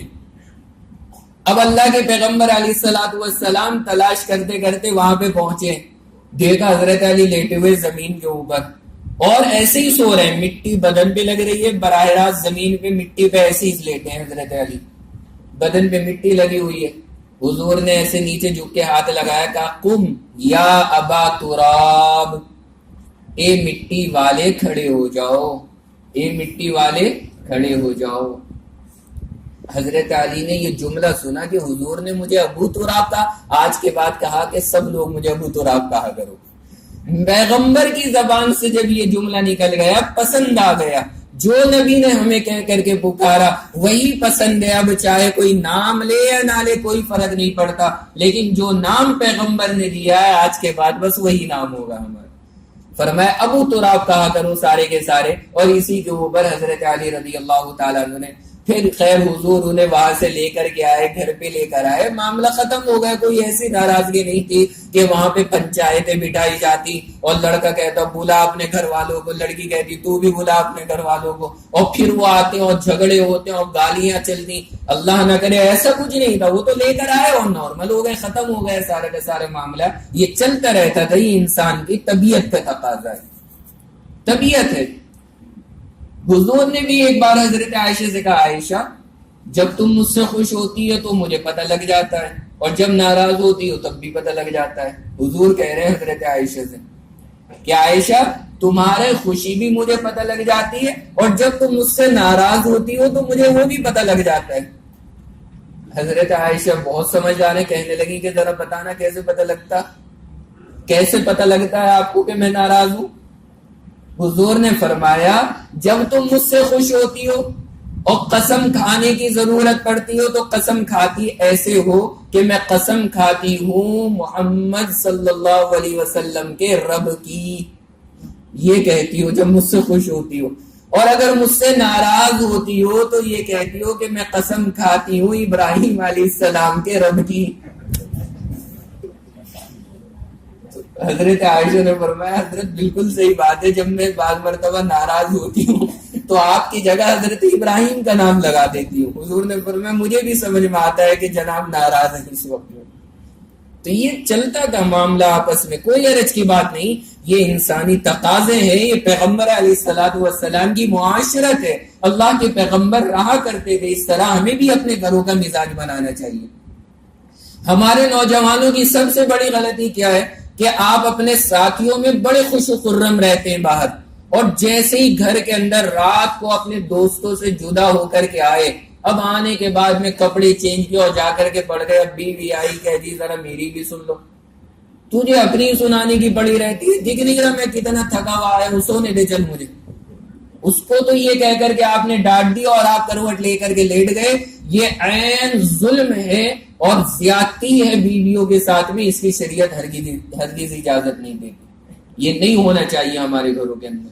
اس سے آپس میں تلخیاں پیدا ہوتی ہیں, آپس میں بدمزاجی پیدا ہوتی ہے اور معاملات خراب ہوتے ہیں. اللہ نے اس بیچاری کو آپ کے لیے رکھا ہے, وہ اپنا پورا خاندان چھوڑ کر کے گھر کے اندر مرد کے آئی ہے.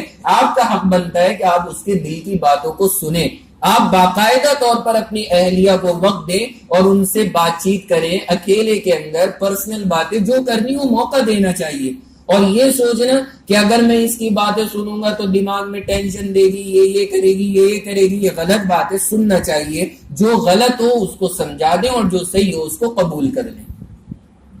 البتہ اب عورتیں زیادہ خوش نہ ہو, اب میں عورتوں سے ایک بات کہوں گا کہ عورتوں کے لیے یہ ہے کہ وہ مرد کے کان میں یہ نہ ڈالا کریں جی تیری اماں نے آج یہ کر دیا میرے ساتھ میں, تیری بہن نے یہ کر دیا میرے ساتھ میں. آدمی کا ٹیمپریچر ہائی ہو جاتا ہے کہ آتے ہی میرے گھر میں میری ماں بہن کی شکایتیں, سب آتے میرے پاس میں آ کر کے بتاتے. میں تجربے کی روشنی میں بتا رہا ہوں, ہر مرض کو سن کر کے بتا رہا ہوں کہ کیسے مریض آ رہے ہیں آج کل.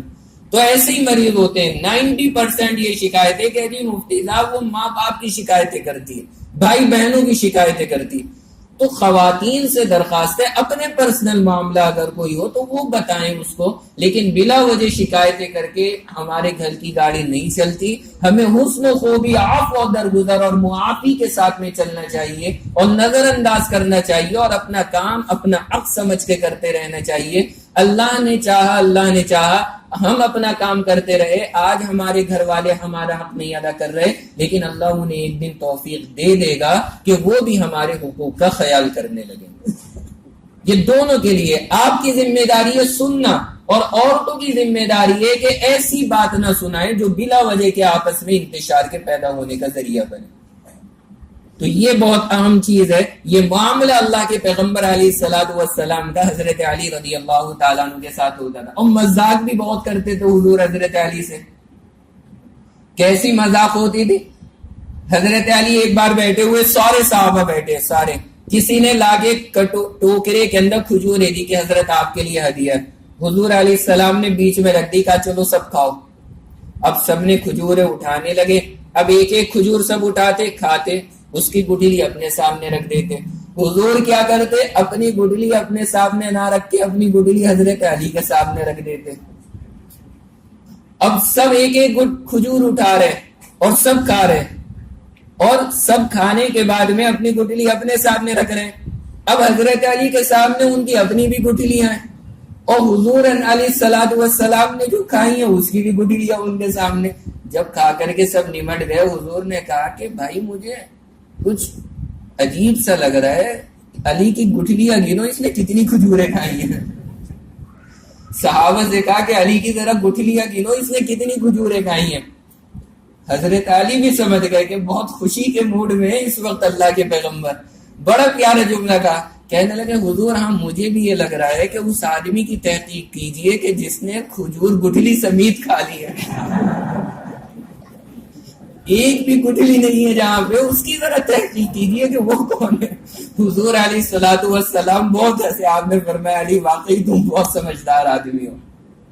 اس طرح سے معاملہ ہوتا تھا ان حضرات کا، اور آپسی رہن سہن ہوتا تھا۔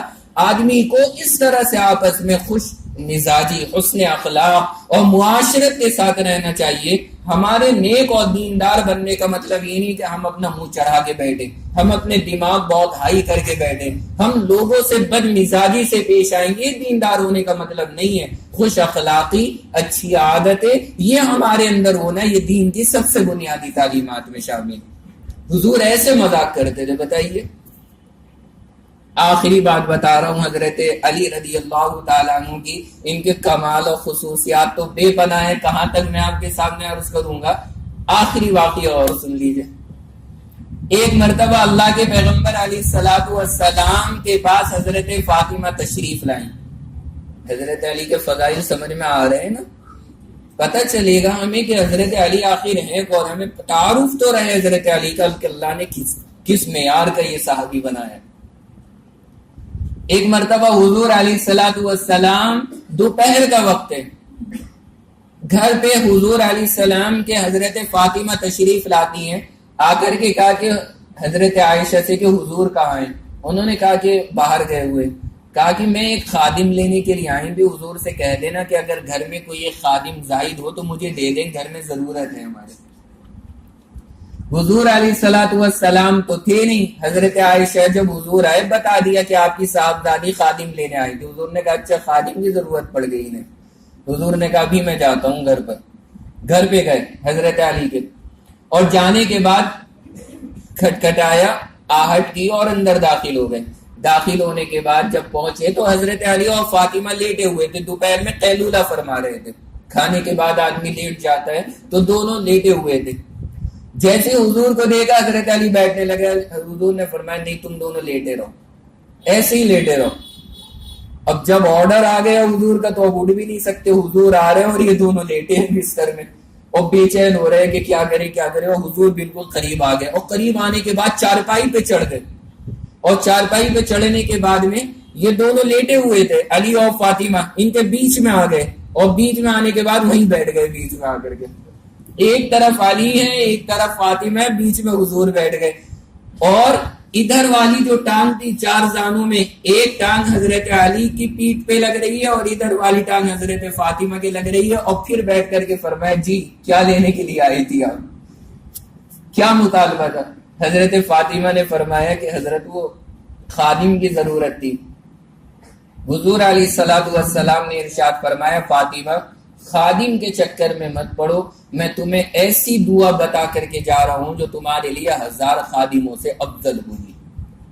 دعا تعلیم کر رہا ہوں تمہیں، اس کو پڑھو گی اگر پابندی سے اور اہتمام سے تو اللہ اتنے بڑے درجے دے گا، اتنے بڑے درجے دے گا، اتنا ثواب دے گا کہ تم اندازہ نہیں لگا سکتی۔ اس دعا کا اہتمام کیا کرو، اللہ ہر طرح کی پریشانی میں خود بخود تمہارے لیے راہیں کھول دے گا۔ اور کیسے راہیں کھلیں گی آدمی سوچ بھی نہیں سکتا۔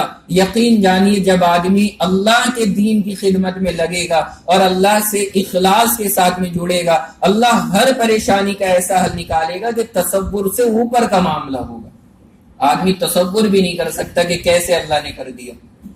حضور علیہ السلام نے فرمایا فاطمہ تمہیں سکھا کے جا رہا ہوں۔ حضرت فاطمہ نے فرمایا جی حضرت ضرور بتائیے۔ حضور نے کہا فاطمہ ہر نماز کے بعد میں 34 مرتبہ اللہ اکبر اور 33 مرتبہ سبحان اللہ الحمدللہ پڑھ لیا کرو، یہ تمہارے لیے خادموں سے افضل ہے اور اس پہ اللہ تمہیں بہت بڑا ثواب عطا فرما دے گا۔ اس تسبیح کا اہتمام کر لو۔ آج یہی تسبیح نماز کے بعد جو ہم پڑھتے کیا کہتے ہیں؟ اس کو تسبیح ہے فاطمہ۔ جی ہاں، یہ تسبیح فاطمہ کیوں ہے؟ آج آپ یہ یاد رکھیے گا کہ تسبیح فاطمہ اس لیے ہے کہ حضور نے حضرت فاطمہ کو بیٹھ کر کے بتائی ہے۔ اللہ کے پیغمبر نے اپنی لاڈلی بیٹی کو یہ تسبیح بتائی، اس لیے اس تسبیح کو آج بھی تسبیح فاطمہ کے نام سے یاد کیا جاتا ہے۔ حضور نے فرمایا بیٹی تم اس تسبیح کو پڑھ لیا کرنا، اللہ تعالیٰ تمہارا مسئلہ حل کر دے گا۔ اس دن سے یہ شروع کر دیا۔ کچھ غریب صحابہ حضور کے پاس آئے اور آ کر کے کہنے لگے حضور یہ جو مالدار لوگ ہیں نا، مالداروں کی شکایت لے کر کے آئے ہیں، کہ یہ جو مالدار لوگ ہیں نا یہ تو بہت صدقہ کرتے ہیں، ہمارے پاس تو ہے ہی نہیں، ہم صدقہ کہاں سے کریں، یہ تو جنت میں بہت آگے چلے جائیں گے۔ دیکھیے شکایت بھی کیا ہے ان کی۔ یہ شکایت نہیں ہے کہ کورٹ کچہری کے اندر جا کر کے اپلیکیشن دے رہے ہوں کہ اس نے ہماری ایک بالی زمین قبضہ لی، اس نے ہمارا یہ قبضہ لیا، اس نے ہماری یہ چیز ہڑپ لی، یہ سب نہیں۔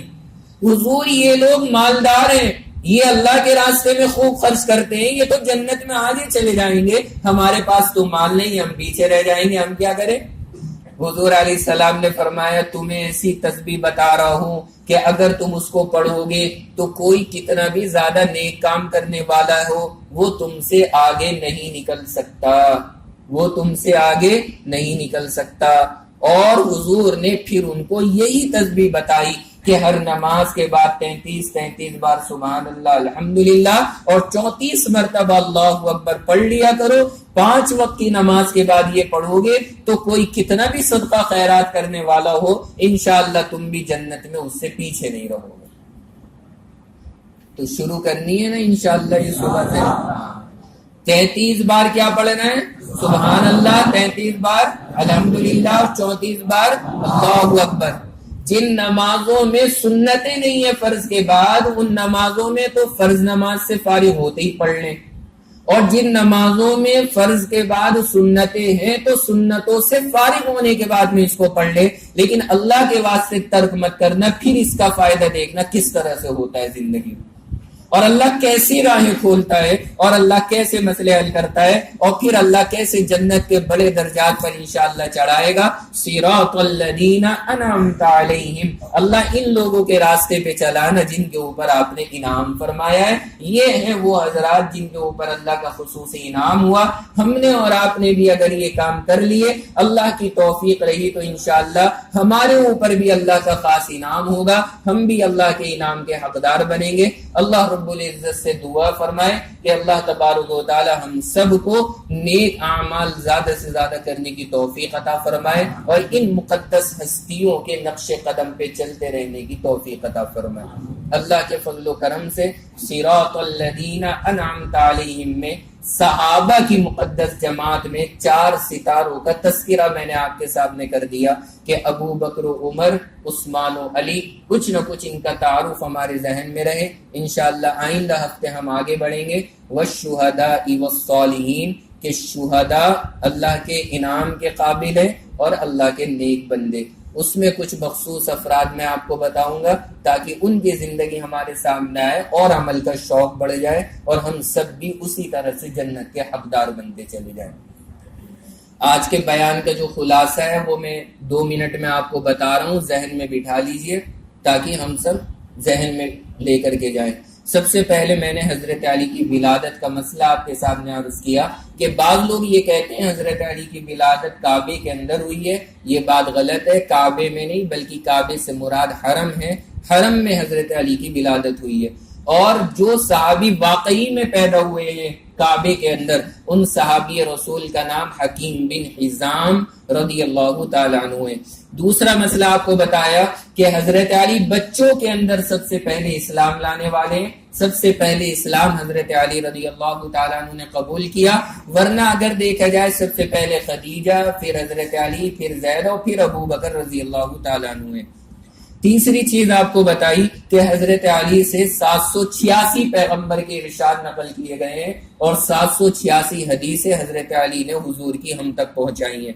چوتھی چیز بتائی کہ حضرت علی کو یمن بھیجا حضور نے گورنر بنا کے, اور دعا کی کہ اللہ علی کے دل کو ہدایت پہ رکھنا اور ان کی زبان کو حق پہ جاری کر دینا. اللہ نے اس کی برکت سے ساری زندگی حق فیصلے کرائے ہیں اور اقواہم علی بنے کہ امت میں سب سے زیادہ عمدہ فیصلہ کرنے والے حضرت علی رضی اللہ عنہ ہیں.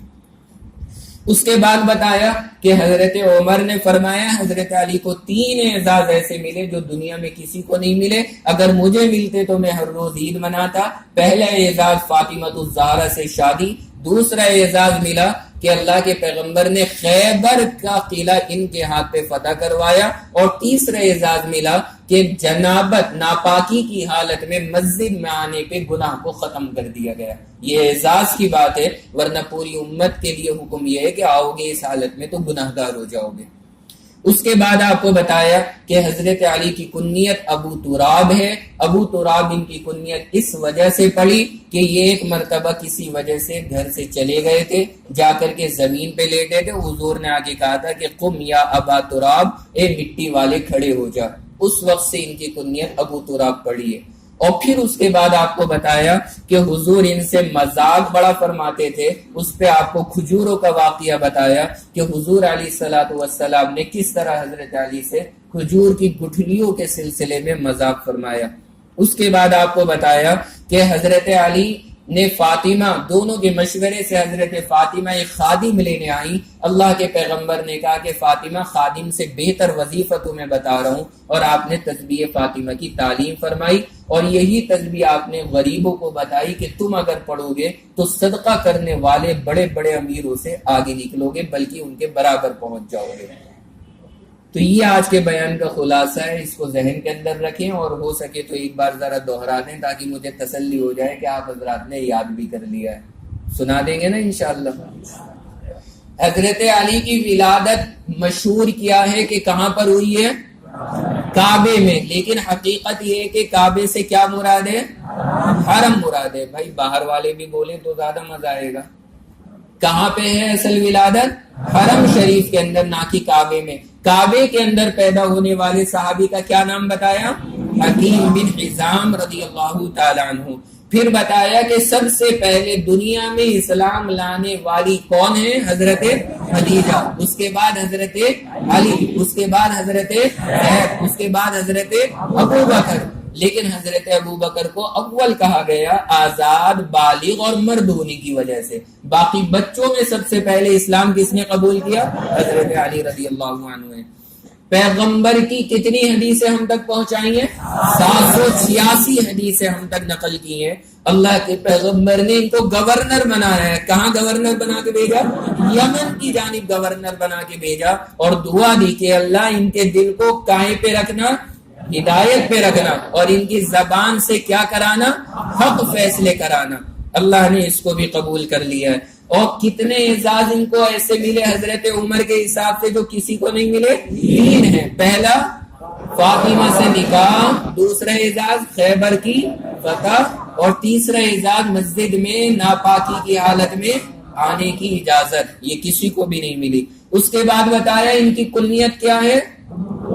ابو تراب ہے. کہاں لیٹے ہوئے تھے؟ یہ مسجد کے اندر لیٹے ہوئے تھے. اللہ کے نبی نے وہاں پہ کھڑا کیا تھا، اس لیے ان کو ابو تراب کہا گیا. اسی کے ضمن میں بتایا کہ حضور اور عائشہ رضی اللہ تعالیٰ عنہ کی جب کبھی ناراضگی ہوتی تھی تو کیسے پتہ لگتا تھا؟ راضی ہوتی تھی تو کیا قسم کھاتی تھی؟ میں قسم کھاتی ہوں کس کی؟ حضور محمد صلی اللہ علیہ وسلم کے پروردگار کی. اور جب ناراض ہوتی تھی تو کیا کہتی تھی؟ ابراہیم علیہ السلام کی. لیکن اس حدیث میں آگے پھر کہنے لگی حضور لیکن جب ناراض ہوتی ہوں نا تو خالی زبان سے ہی آپ کے نام کو چھوڑتی ہوں، دل میں تو آپ ہی کا نام رہتا ہے. یہ بھی کہہ دیا بعد میں کہ آپ یہ مت سمجھنا کہ دل سے نکل جاتا ہے، وہ تو خالی زبان سے تھوڑی دیر کے لیے چھوڑ دیتی ہوں، دل میں تو آپ ہی کا نام ہوتا ہے. اس کے بعد بتایا کہ حضور کا مذاق بھی ہوتا تھا حضرت علی سے. اس میں کائی کا واقعہ بتایا ہے، حضور کی گٹھلیوں کا واقعہ آپ کو سنایا. پھر اس کے بعد حضور کے پاس حضرت فاطمہ کیا لینے آئی تھی؟ خادم لینے. حضور نے کیا بتا دیا انہیں؟ تسبیح فاطمہ بتا دی کہ 33 بار کیا پڑھو؟ سبحان اللہ. 33 بار الحمدللہ، 34 بار اللہ اکبر. غریبوں نے آ کے شکایت کی مالداروں کی تو کیا بتائی؟ تسبیح فاطمہ بتائی. اس لیے ہم بھی سارے کے سارے اس کا اہتمام کریں گے انشاءاللہ. اللہ تعالی ہم سب کو عمل کی توفیق عطا فرمائے. وآخر دعوانا ان الحمدللہ رب العالمین. ترجمہ سن لیجئے سورۃ پاک کا. الحمدللہ رب العالمین، ساری تعریف خاص ہے اس اللہ کے لیے جو رب ہے سارے جہانوں کا. الرحمن الرحیم، جو بڑا مہربان اور انتہائی رحم کرنے والا ہے. مالک یوم الدین، وہ مالک ہے قیامت کے دن کا. ایاک نعبد و ایاک نستعین، اے اللہ ہم آپ ہی کی عبادت کرتے ہیں اور آپ ہی سے مدد مانگتے ہیں. اہدنا الصراط المستقیم، اللہ چلائیے ہم کو سیدھے راستے پہ. صراط الذین انعمت علیہم، اللہ ان لوگوں کا راستہ جن پر آپ نے انعام فرمایا، جن پہ انعام ہوا ہے انہی کا تذکرہ چل رہا ہے. اللہ نے چاہا ان میں ہم لوگ کا شمار بھی ہو جائے گا.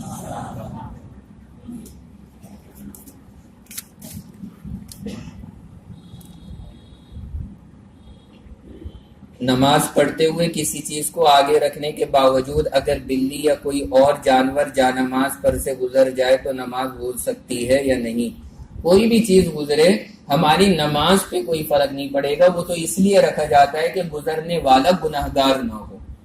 باقی اگر بلی کچھ بھی گزرے اس سے کوئی فرق نہیں پڑتا، نماز ہو جائے گی ہماری. کوئی بھی نماز جب قضا ہو جاتی ہے تو ہم فرض پڑھتے ہیں، لیکن فجر کی نماز قضا ہونے پہ 10 بجے سے پہلے جو ہم پڑھتے ہیں تو فرض کے ساتھ سنت کیوں پڑھتے ہیں؟ اس لیے پڑھی جاتی ہیں کہ فجر کی نماز کی سنتوں کو بڑا خاص بنایا گیا ہے.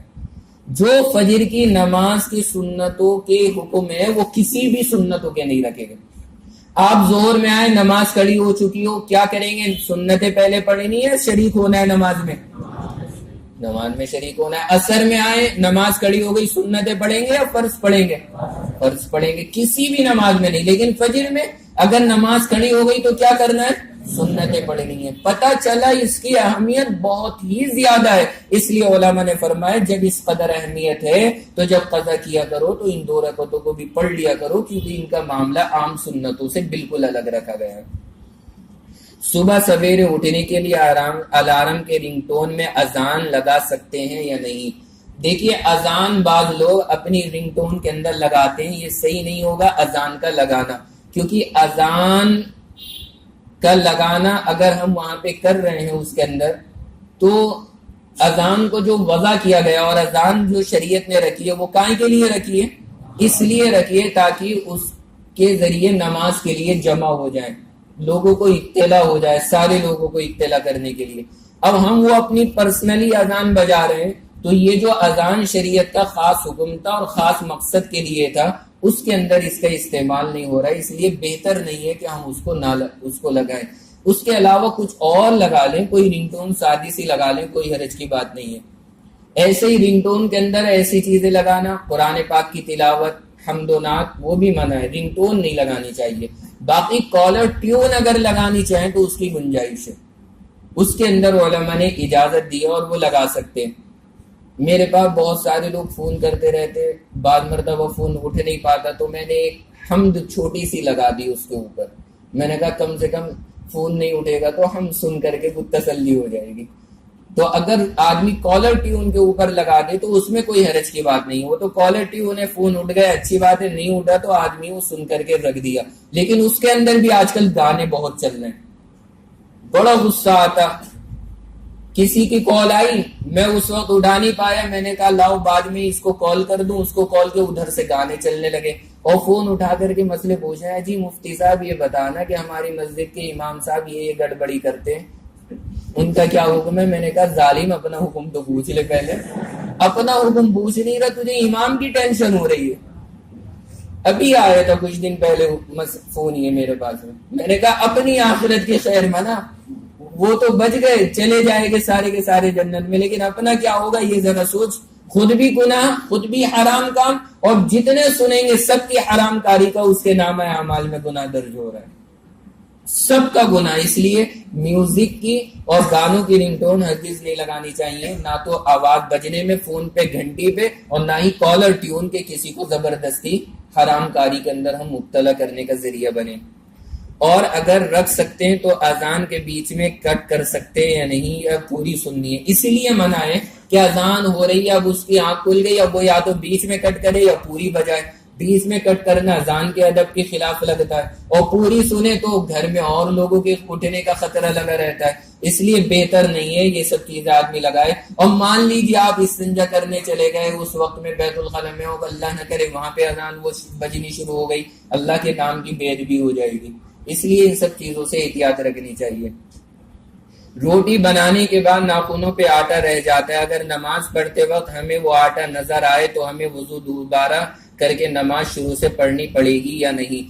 اگر آٹا اس قدر لگا ہوا ہے کہ عورتوں کو اندازہ ہو رہا ہے کہ اس کی وجہ سے پانی کھال تک نہیں پہنچا ہوگا، تو پھر تو انہیں دوبارہ سے وضو کرنی ہے، نماز پڑھنی ہے. لیکن بعض مرتبہ بہت معمولی سا ہوتا ہے، بہت ہی ہلکا سا، تو اگر بہت ہی ہلکا سا لگا ہوا ہے تو اس سے کوئی حرج کی بات نہیں ہے. اگر ہمیں یہ اندازہ ہے کہ اس سے پانی رکا نہیں ہوگا، کھال تک اندر پہنچ گیا ہوگا.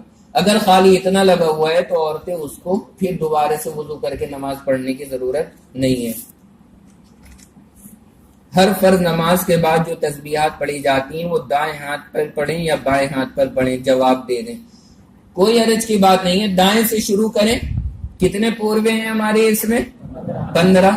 تو ظاہر سی بات ہے 33 بار پڑھنی ہے نا، تو 15 اس پہ 15 اس پہ اور باقی 3 یہاں پڑھ کے ختم کر دیں. تو دونوں ہاتھ کو فضیلت دیں، خالی دائیں یا بائیں کا نہ رکھیں، یہ دونوں ہی، تاکہ جنت کے حقدار بن جائیں. ہمارے والد کی طبیعت خراب ہے اور پیسوں کا سہارا نہیں ہے، تو کیا پڑھائی کے لیے سود لے سکتے ہیں یا نہیں؟ پڑھائی کے لیے لینے کی اجازت نہیں ہوگی. تعلیم کے لیے اگر ہم اپنے سلسلے کے لیے اس طرح کا معاملہ کرتے ہیں تو اس کی شریعت نے اجازت نہیں دی ہے. اس کے لیے جو بھی کوئی شکل ہو اس کو اختیار کریں، لیکن اس طرح کا معاملہ نہ کریں، کیونکہ شریعت نے پڑھنا ہمارے ذمے اتنا فرض نہیں کیا جتنا حرام سے بچنا فرض کیا. اس سے بچنے کا زیادہ اہتمام کریں. آدھی آستین کے بنیان میں نماز ہو جائے گی یا نہیں؟ فٹ پینٹ جینس میں نماز ہو جائے گی یا نہیں؟ وضو سے پہلے کی دعا بتا دیجئے.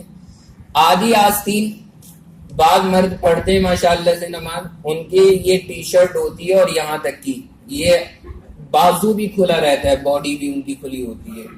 تو اس طرح سے نماز مکروہ ہو جاتی ہے. فرض تو ادا ہو گئے لیکن ثواب نہیں ملے گا، ہمیں ثواب ضائع کر دیا ہم نے. کم سے کم ہمارے یہ کوہنی اگر چھپ جائے تو صحیح ہے، بس نیچے تک نہ ہو لیکن کوہنی چھپ جائے. مثلا ہماری یہ یہاں تک آ جائے کہ جس کی وجہ سے ہماری کوہنی چھپ رہی ہو، تو اب اگر یہ نیچے کا اتنا ہاتھ کھل رہا ہے کوئی حرج کی بات نہیں. لیکن اب آج کل کیا ہوتا ہے، یہاں تک کی ہوتی ہیں وہ، اور آدمی کا یہ حصہ یہ پورا یہ کھلا ہوتا ہے. اس حصے کا کھلنا یہ نماز میں کراہت پیدا کر دے گا. میں عملی چیز بتا دیتا ہوں تاکہ دھوکہ نہ رہے. آپ سوچیں گے مفتی صاحب تو باڈی دکھلا رہے ہیں، مفتی صاحب کی باڈی نہیں ہے. تو یہ معاملہ ہے اس چیز کا. جینس پینٹ کے اندر نماز کا مسئلہ کیا ہے؟ جینس والے بیچارے بڑا ترس آتا ہے ان کے اوپر، جب وہ سجدے کے اندر جاتے ہیں ان کے آدھے تو کھولے کھلنے کو تیار رہتے ہیں، پیچھے والے کی نماز بڑی مصیبت میں ہو جاتی ہے، اللہ کہاں نظر ٹکاؤں میں اپنی، ٹی شرٹ تو اوپر پہلے ہی سلپ ہو گئی، وہ نیچے سے پینٹ ادھر کو سلپ ہو رہی ہے، اور وہ بیچ میں سے ساری بدنگاہی ہوتی ہے، بہت برا معاملہ نظر آتا ہے، اور بہت سارے لوگوں کی سطر تک کھل جایا کرتے ہیں۔ نماز نہیں ہوگی ایسی حالت میں، نماز فاسد ہو جائے گی، ٹوٹ جائے گی، نماز ادا نہیں ہوگی۔ میں نے آپ کو بتایا تھا کہ سونڈی، یہ جو ناف ہے، یہاں سے ہمارا سطر شروع ہوتا ہے، پیچھے بھی یہیں سے، اگر سونڈی کے مقابلے میں پیچھے سے نیچے پینٹ ہو گئی اور بیچ کا حصہ کھل گیا تو ہماری نماز فاسد ہو جائے گی، اور ایسی صورت میں نماز کو دوبارہ پڑھنا پڑے گا۔ اس لیے بہت دھیان رکھنا چاہیے، کم سے کم بنیان ایسا ہو کہ جو پورا نیچے تک آ جائے، ورنہ غربت کا دور میں کہا کرتا ہوں بیچاروں کے پاس کپڑے ہی نہیں ہے جو اتنی سی پینٹیں پہنتے ہیں، اور ایسی پینٹیں چل رہی ہیں، ایسی پینٹیں چل رہی ہیں، انہیں پہن کے بعد نوجوانوں کو دیکھا وہ سیدھے بھی نہیں چلتے، پیر ایسے ایسے پھیلا کے رکھتے ہیں کہ اگر سیدھے رکھا تو وہ اتنی ڈیلی نیچے کو پھسل جائے گی۔ فیشن نے کیسا باولا بنایا، اللہ رحم کرے، آدھے کولوں کے اوپر پینٹ ٹکا کر کے چلتے ہیں، عجیب جوکر لگتے ہیں وہ دیکھنے کے اندر کہ جا رہے ہیں پتہ نہیں کس کمپنی کے آدمی۔ تو یہ سب طریقہ نہیں ہونا چاہیے۔ اور پہلے زمانے میں اگر کہیں ذرا سی پھٹ جائے ہماری کوئی چیز، کوئی پہنتا نہیں تھا۔ اب شو روم پہ گئے، جا کر کے میں ایک مرتبہ گیا، وہاں پہ پینٹیں ٹنگ رہی پھٹی ہوئی، کسی کا یہاں سے گھٹنا پھٹا ہوا، کسی میں بیچ میں سے پھٹے ہوئے۔ میں نے کہا بھائی یہ کیا؟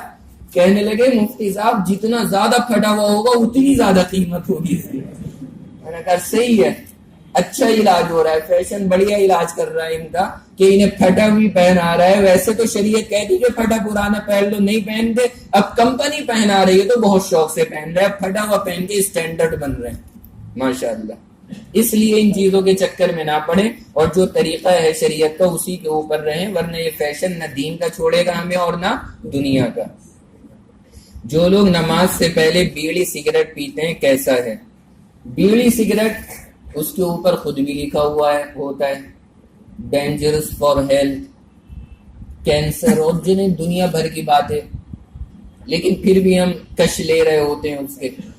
نماز پڑھتے آ کر کے نماز کے بارے میں ذرا بیڑی سگریٹ پینے والے ایک بات یاد رکھے، حضور نے فرمایا کہ اللہ نے قرآن پڑھنے کی طاقت فرشتوں کو نہیں دی ہے علاوہ انسان کے۔ فرشتے قرآن پڑھنا چاہیں نہیں پڑھ سکتے، چاہتے بہت ہیں اللہ کا کلام پڑھنا لیکن نہیں پڑھ سکتے، لیکن محبت بہت ہے قرآن سے۔ تو حضور نے فرمایا جب کوئی آدمی نیت مانتا ہے نماز کی، فرشتے آتے ہیں اور آ کر کے اپنے ہونٹ اس کے ہونٹوں سے چپکا کر کے کھڑے ہو جاتے ہیں اور قرآن کو سنا کرتے ہیں۔ فرشتے اپنے ہونٹ لگا دیتے ہیں ہمارے ہونٹوں سے اور پھر قرآن پاک کو سنتے ہیں۔ اب ذرا اندازہ لگائیں، فرشتے ایسی مخلوق ہیں کہ جو پیاز اور لہسن کی بدبو سے بھی جن کی طبیعت کے اندر پریشانی ہو جاتی ہے، اگر وہ آئیں اور انہیں سگریٹ کی بو آ رہی ہو، سگریٹ پینے والا کچھ بھی کھا لے کچھ بھی کر لے، وہ سوچے گا کہ میں نے تو یہ کھا لی، لونگ کھا لی، یہ کھا لی، الائچی چبا لی، اب خوشبو آنے لگی، نہیں، کہیں نہ کہیں وہ بدبو رہتی ہے۔ اللہ کی محبوب مخلوق کو بہت اذیت ہوتی ہے، اس لیے ہم فرشتوں کو دور کرنے کا اور شیطان کو قریب کرنے کا ذریعہ بن رہے ہیں بیڑی اور سگریٹ اور تمباکو وغیرہ استعمال کر کے۔ اس لیے اللہ کے واسطے صرف اس لیے چھوڑ دیجئے کہ فرشتوں کو اذیت ہوگی، اور فرشتے نماز میں ہمارے قریب نہیں آئیں گے، اس لیے اس کا اہتمام کریں اور اس کو ترک کر دیں۔ اسکول کی ڈریس میں اسکرٹ پہننا منع ہے یا نہیں؟ یا شلوار قمیص ہی ٹھیک ہے؟ اسکرٹ اگر لازمی ہے وہاں پہ پہننا تو ایسا اسکول پڑھنے کے قابل نہیں ہے، وہاں پہ نہیں پڑھنا چاہیے، لیکن اگر لازمی نہ ہو تو پھر ہم وہاں پڑھیں، لیکن ہم اپنا پورا لباس پہنیں۔ بغیر پورے لباس کے جس اسکول میں لباس پورا پہننا جائز منع ہو، وہاں پہ ہمیں پڑھنے کی بھی شرعاً اجازت نہیں ہے۔ وہیں جائیں، وہیں تعلیم حاصل کریں جہاں ہمارے بدن کا کوئی حصہ ظاہر نہ ہو اور بدن کی بے حیائی اور بے پردگی نہ ہونے پائے۔ کسی کام کی ابتدا کرنے میں کیا کرنا چاہیے؟ جیسے کوئی دکان یا فیکٹری لگانی ہو، یہ بہت عام چیز ہے، آدمی کو افتتاح کرنا ہوتا ہے، اوپننگ سیریمنی ہوتی ہے ہمارے یہاں پر کہ افتتاح ہو رہا ہے، اسی کو کہا جاتا ہے ادگھاٹن بھی ہو رہا ہے۔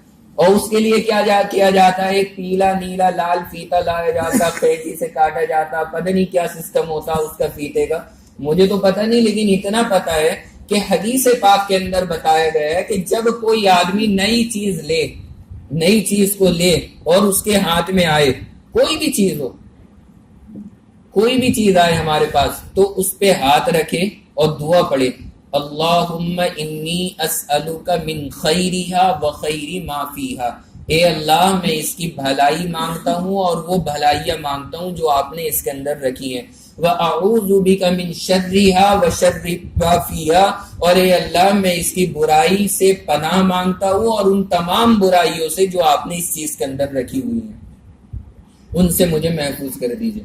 یہ دعا بس حضور نے بتائی ہے۔ اور سورہ یاسین پڑھیں، دکان کے اندر جب آپ داخل ہو رہے ہو، پہلے دن کھول رہے ہو، اس کو کھولتے وقت میں دکان کے دروازے کے اوپر ہاتھ رکھ کے یہ دعا پڑھیں، اندر کھولنے کے بعد سورہ یاسین پڑھیں اور بیٹھ کر کے 2 رکعت صلاۃ الحاجت پڑھ کے اللہ سے دعا کر کے کام شروع کر دیں۔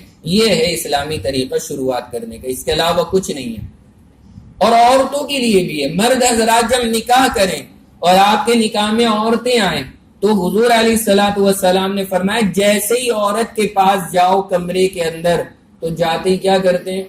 لے کر کے جاتے ہیں وہ گھڑی اور کیش، اور آج کل تو اینڈرائڈ فون چل رہے ہیں، اسکرین ٹچ، کوئی کچھ گفٹ کر رہا ہے، کوئی کچھ کر رہا ہے، اور اسے بہت یادگار بنایا جاتا ہے کہ یہ ہمارے فرسٹ گفٹ ہے شوہر کی طرف سے۔ اور جو حضور نے گفٹ بتایا وہ بھولو، حضور نے کہا جاتے ہی اس عورت کی پیشانی کے بال، یہ یہاں سے بال پکڑو، اور پکڑنے کے بعد یہی دعا پڑھو، اللہم انی اسألک من خیرہا و خیر ما فیہا، اللہ اس کی بھلائی مانگتا ہوں آپ سے، بھلائی دینا، واعوذ بک من شرہا و شر ما فیہا، اور اللہ جو شر ہو اس کے اندر مجھے بچا لینا ان ساری چیزوں سے۔ یہ پڑھتے نہیں اور پھر بعد میں آتے ہیں کہ جی وہ یہ ہو گیا اور یہ ہو گیا، تو وہ اس لیے ہوتا ہے کہ ہم نے گفٹ تو بہت سارے دیے لیکن سنت کا اہتمام نہیں کیا۔ اس لیے جو حضرات ابھی باقی ہیں نکاح سے اور جن کے نکاح ہونے والے، وہ حضرات اس دعا کو یاد کر لیں، اور جب پہلی بار جائیں تو جاتے ہی نظر پڑتے ہی منہ دکھائی بعد میں دیں، پہلے یہ بال دکھائی کر لیں اور وہ پکڑ کر کے وہاں پہ اس دعا کو پڑھ دیں۔ یہ دونوں کے لیے اچھا رہے گا، اللہ نے چاہا شوہر کے لیے بھی اچھا ہوگا اور بیوی کے لیے بھی اچھا ہوگا۔ سنت پہ عمل کر کے جب ہم کسی کام کی شروعات کریں گے وہ فائدہ مند ہوگا۔ اور اگر اب بھی کوئی کرنا چاہے، مجھے لگتا ہے کہ انشاءاللہ کوئی کرے گا تو فائدہ تو بہرحال ہوگا، اگر کوئی نکاح بھی کر چکا ہے، کوئی حرج کی بات نہیں۔ لیکن بیگم صاحبہ پوچھے گی خیریت تو ہے، آج یہ کون سا وظیفہ پڑھا جا رہا ہے؟ کوئی اگر کرنا چاہے کر لے، کوئی حرج کی بات نہیں ہے اس کے اندر، لیکن جو نئے شادی شدہ لوگ ہوں ان کے لیے تو بہت خاص چیز ہے، اس کو ضرور پڑھیں۔ حضور نے فرمایا آپ مکان خریدیں اس میں یہ دعا پڑھیں، سواری خریدیں، آپ بائک لے رہے ہیں، آپ گاڑی لے رہے ہیں، آپ جانور خرید رہے ہیں سواری کرنے کے لیے، کوئی بھی چیز لیں، جیسے ہی آپ کے ہاتھ میں آئے فوراً ہاتھ رکھ کے اس دعا کو پڑھ دیں، اللہ نے چاہا اس کے ساتھ آپ کا رہنا سہنا خیر ہی کے ساتھ ہوگا، شر نہیں ہوگا اس میں۔ تو اس لیے ہر چیز میں اس کا اہتمام کریں۔ اللہ تعالی ہم سب کو عمل کی توفیق عطا فرمائے۔ وآخر دعوانا الحمدللہ رب العالمین۔ دعا کریں۔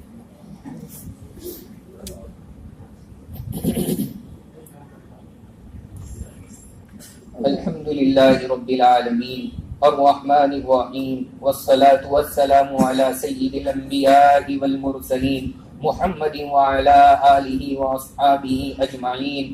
ربنا آتنا فی الدنیا حسنہ وفی الآخرۃ حسنہ وقنا عذاب النار وقنا عذاب القبر وقنا عذاب الحشر وقنا من فتنة المسیح الدجال۔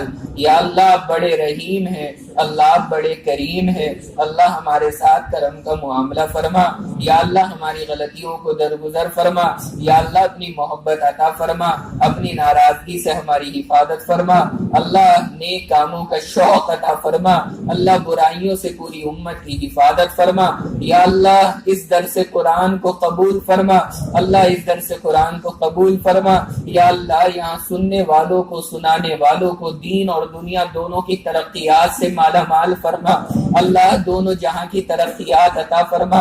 میرے اللہ کتنے سارے لوگ کتنے اہتمام سے تیرے کلام کو سننے کے لیے آ رہے ہیں، اللہ ان کے آنے کو قبول فرما، یا اللہ ان کے بیٹھنے کو قبول فرما، یا اللہ اس وقت دنیا کے اندر گناہ عام ہو چکے ہیں، اللہ ساری دنیا گناہوں میں ڈوبی ہوئی ہے، لیکن اللہ یہ تیرے مخصوص بندے تیرے کلام کے لیے یہاں بیٹھے ہوئے ہیں، اللہ کسی کے بیٹھنے کو ضائع مت کرنا، اللہ کسی کے بیٹھنے کو ضائع مت کرنا، اللہ ہم سب کو جنت کے لیے قبول کر لے، اللہ ہم سب کو جنت کے لیے قبول فرما لے، اللہ ہم سب کو صحابہ کا عاشق بنا دے، اللہ صحابہ کے قدموں میں جنت میں جگہ عطا فرما دے، اللہ ہم اتنے دن سے تیرے ان بندوں کا تذکرہ کر رہے ہیں اللہ جن پہ آپ نے انعام فرمایا ہے، اللہ ان کی فہرست میں ہمیں بھی شامل فرما دے، اللہ ہمارے اعمال اس قابل نہیں ہے، اللہ ہمارے کام اس قابل نہیں ہے،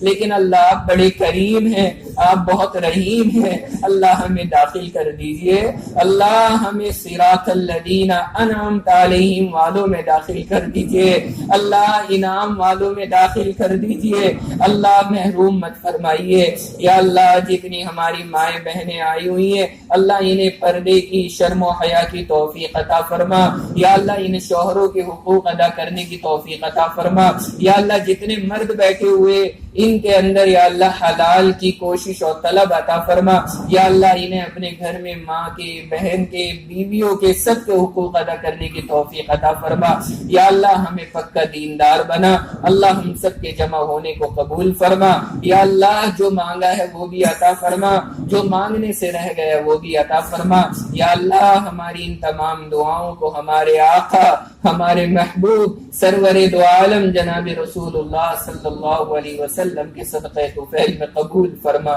وصلی اللہ تعالی علی خیر خلقہ محمد وعلی آلہ واصحابہ اجمعین برحمتک یا ارحم الراحمین۔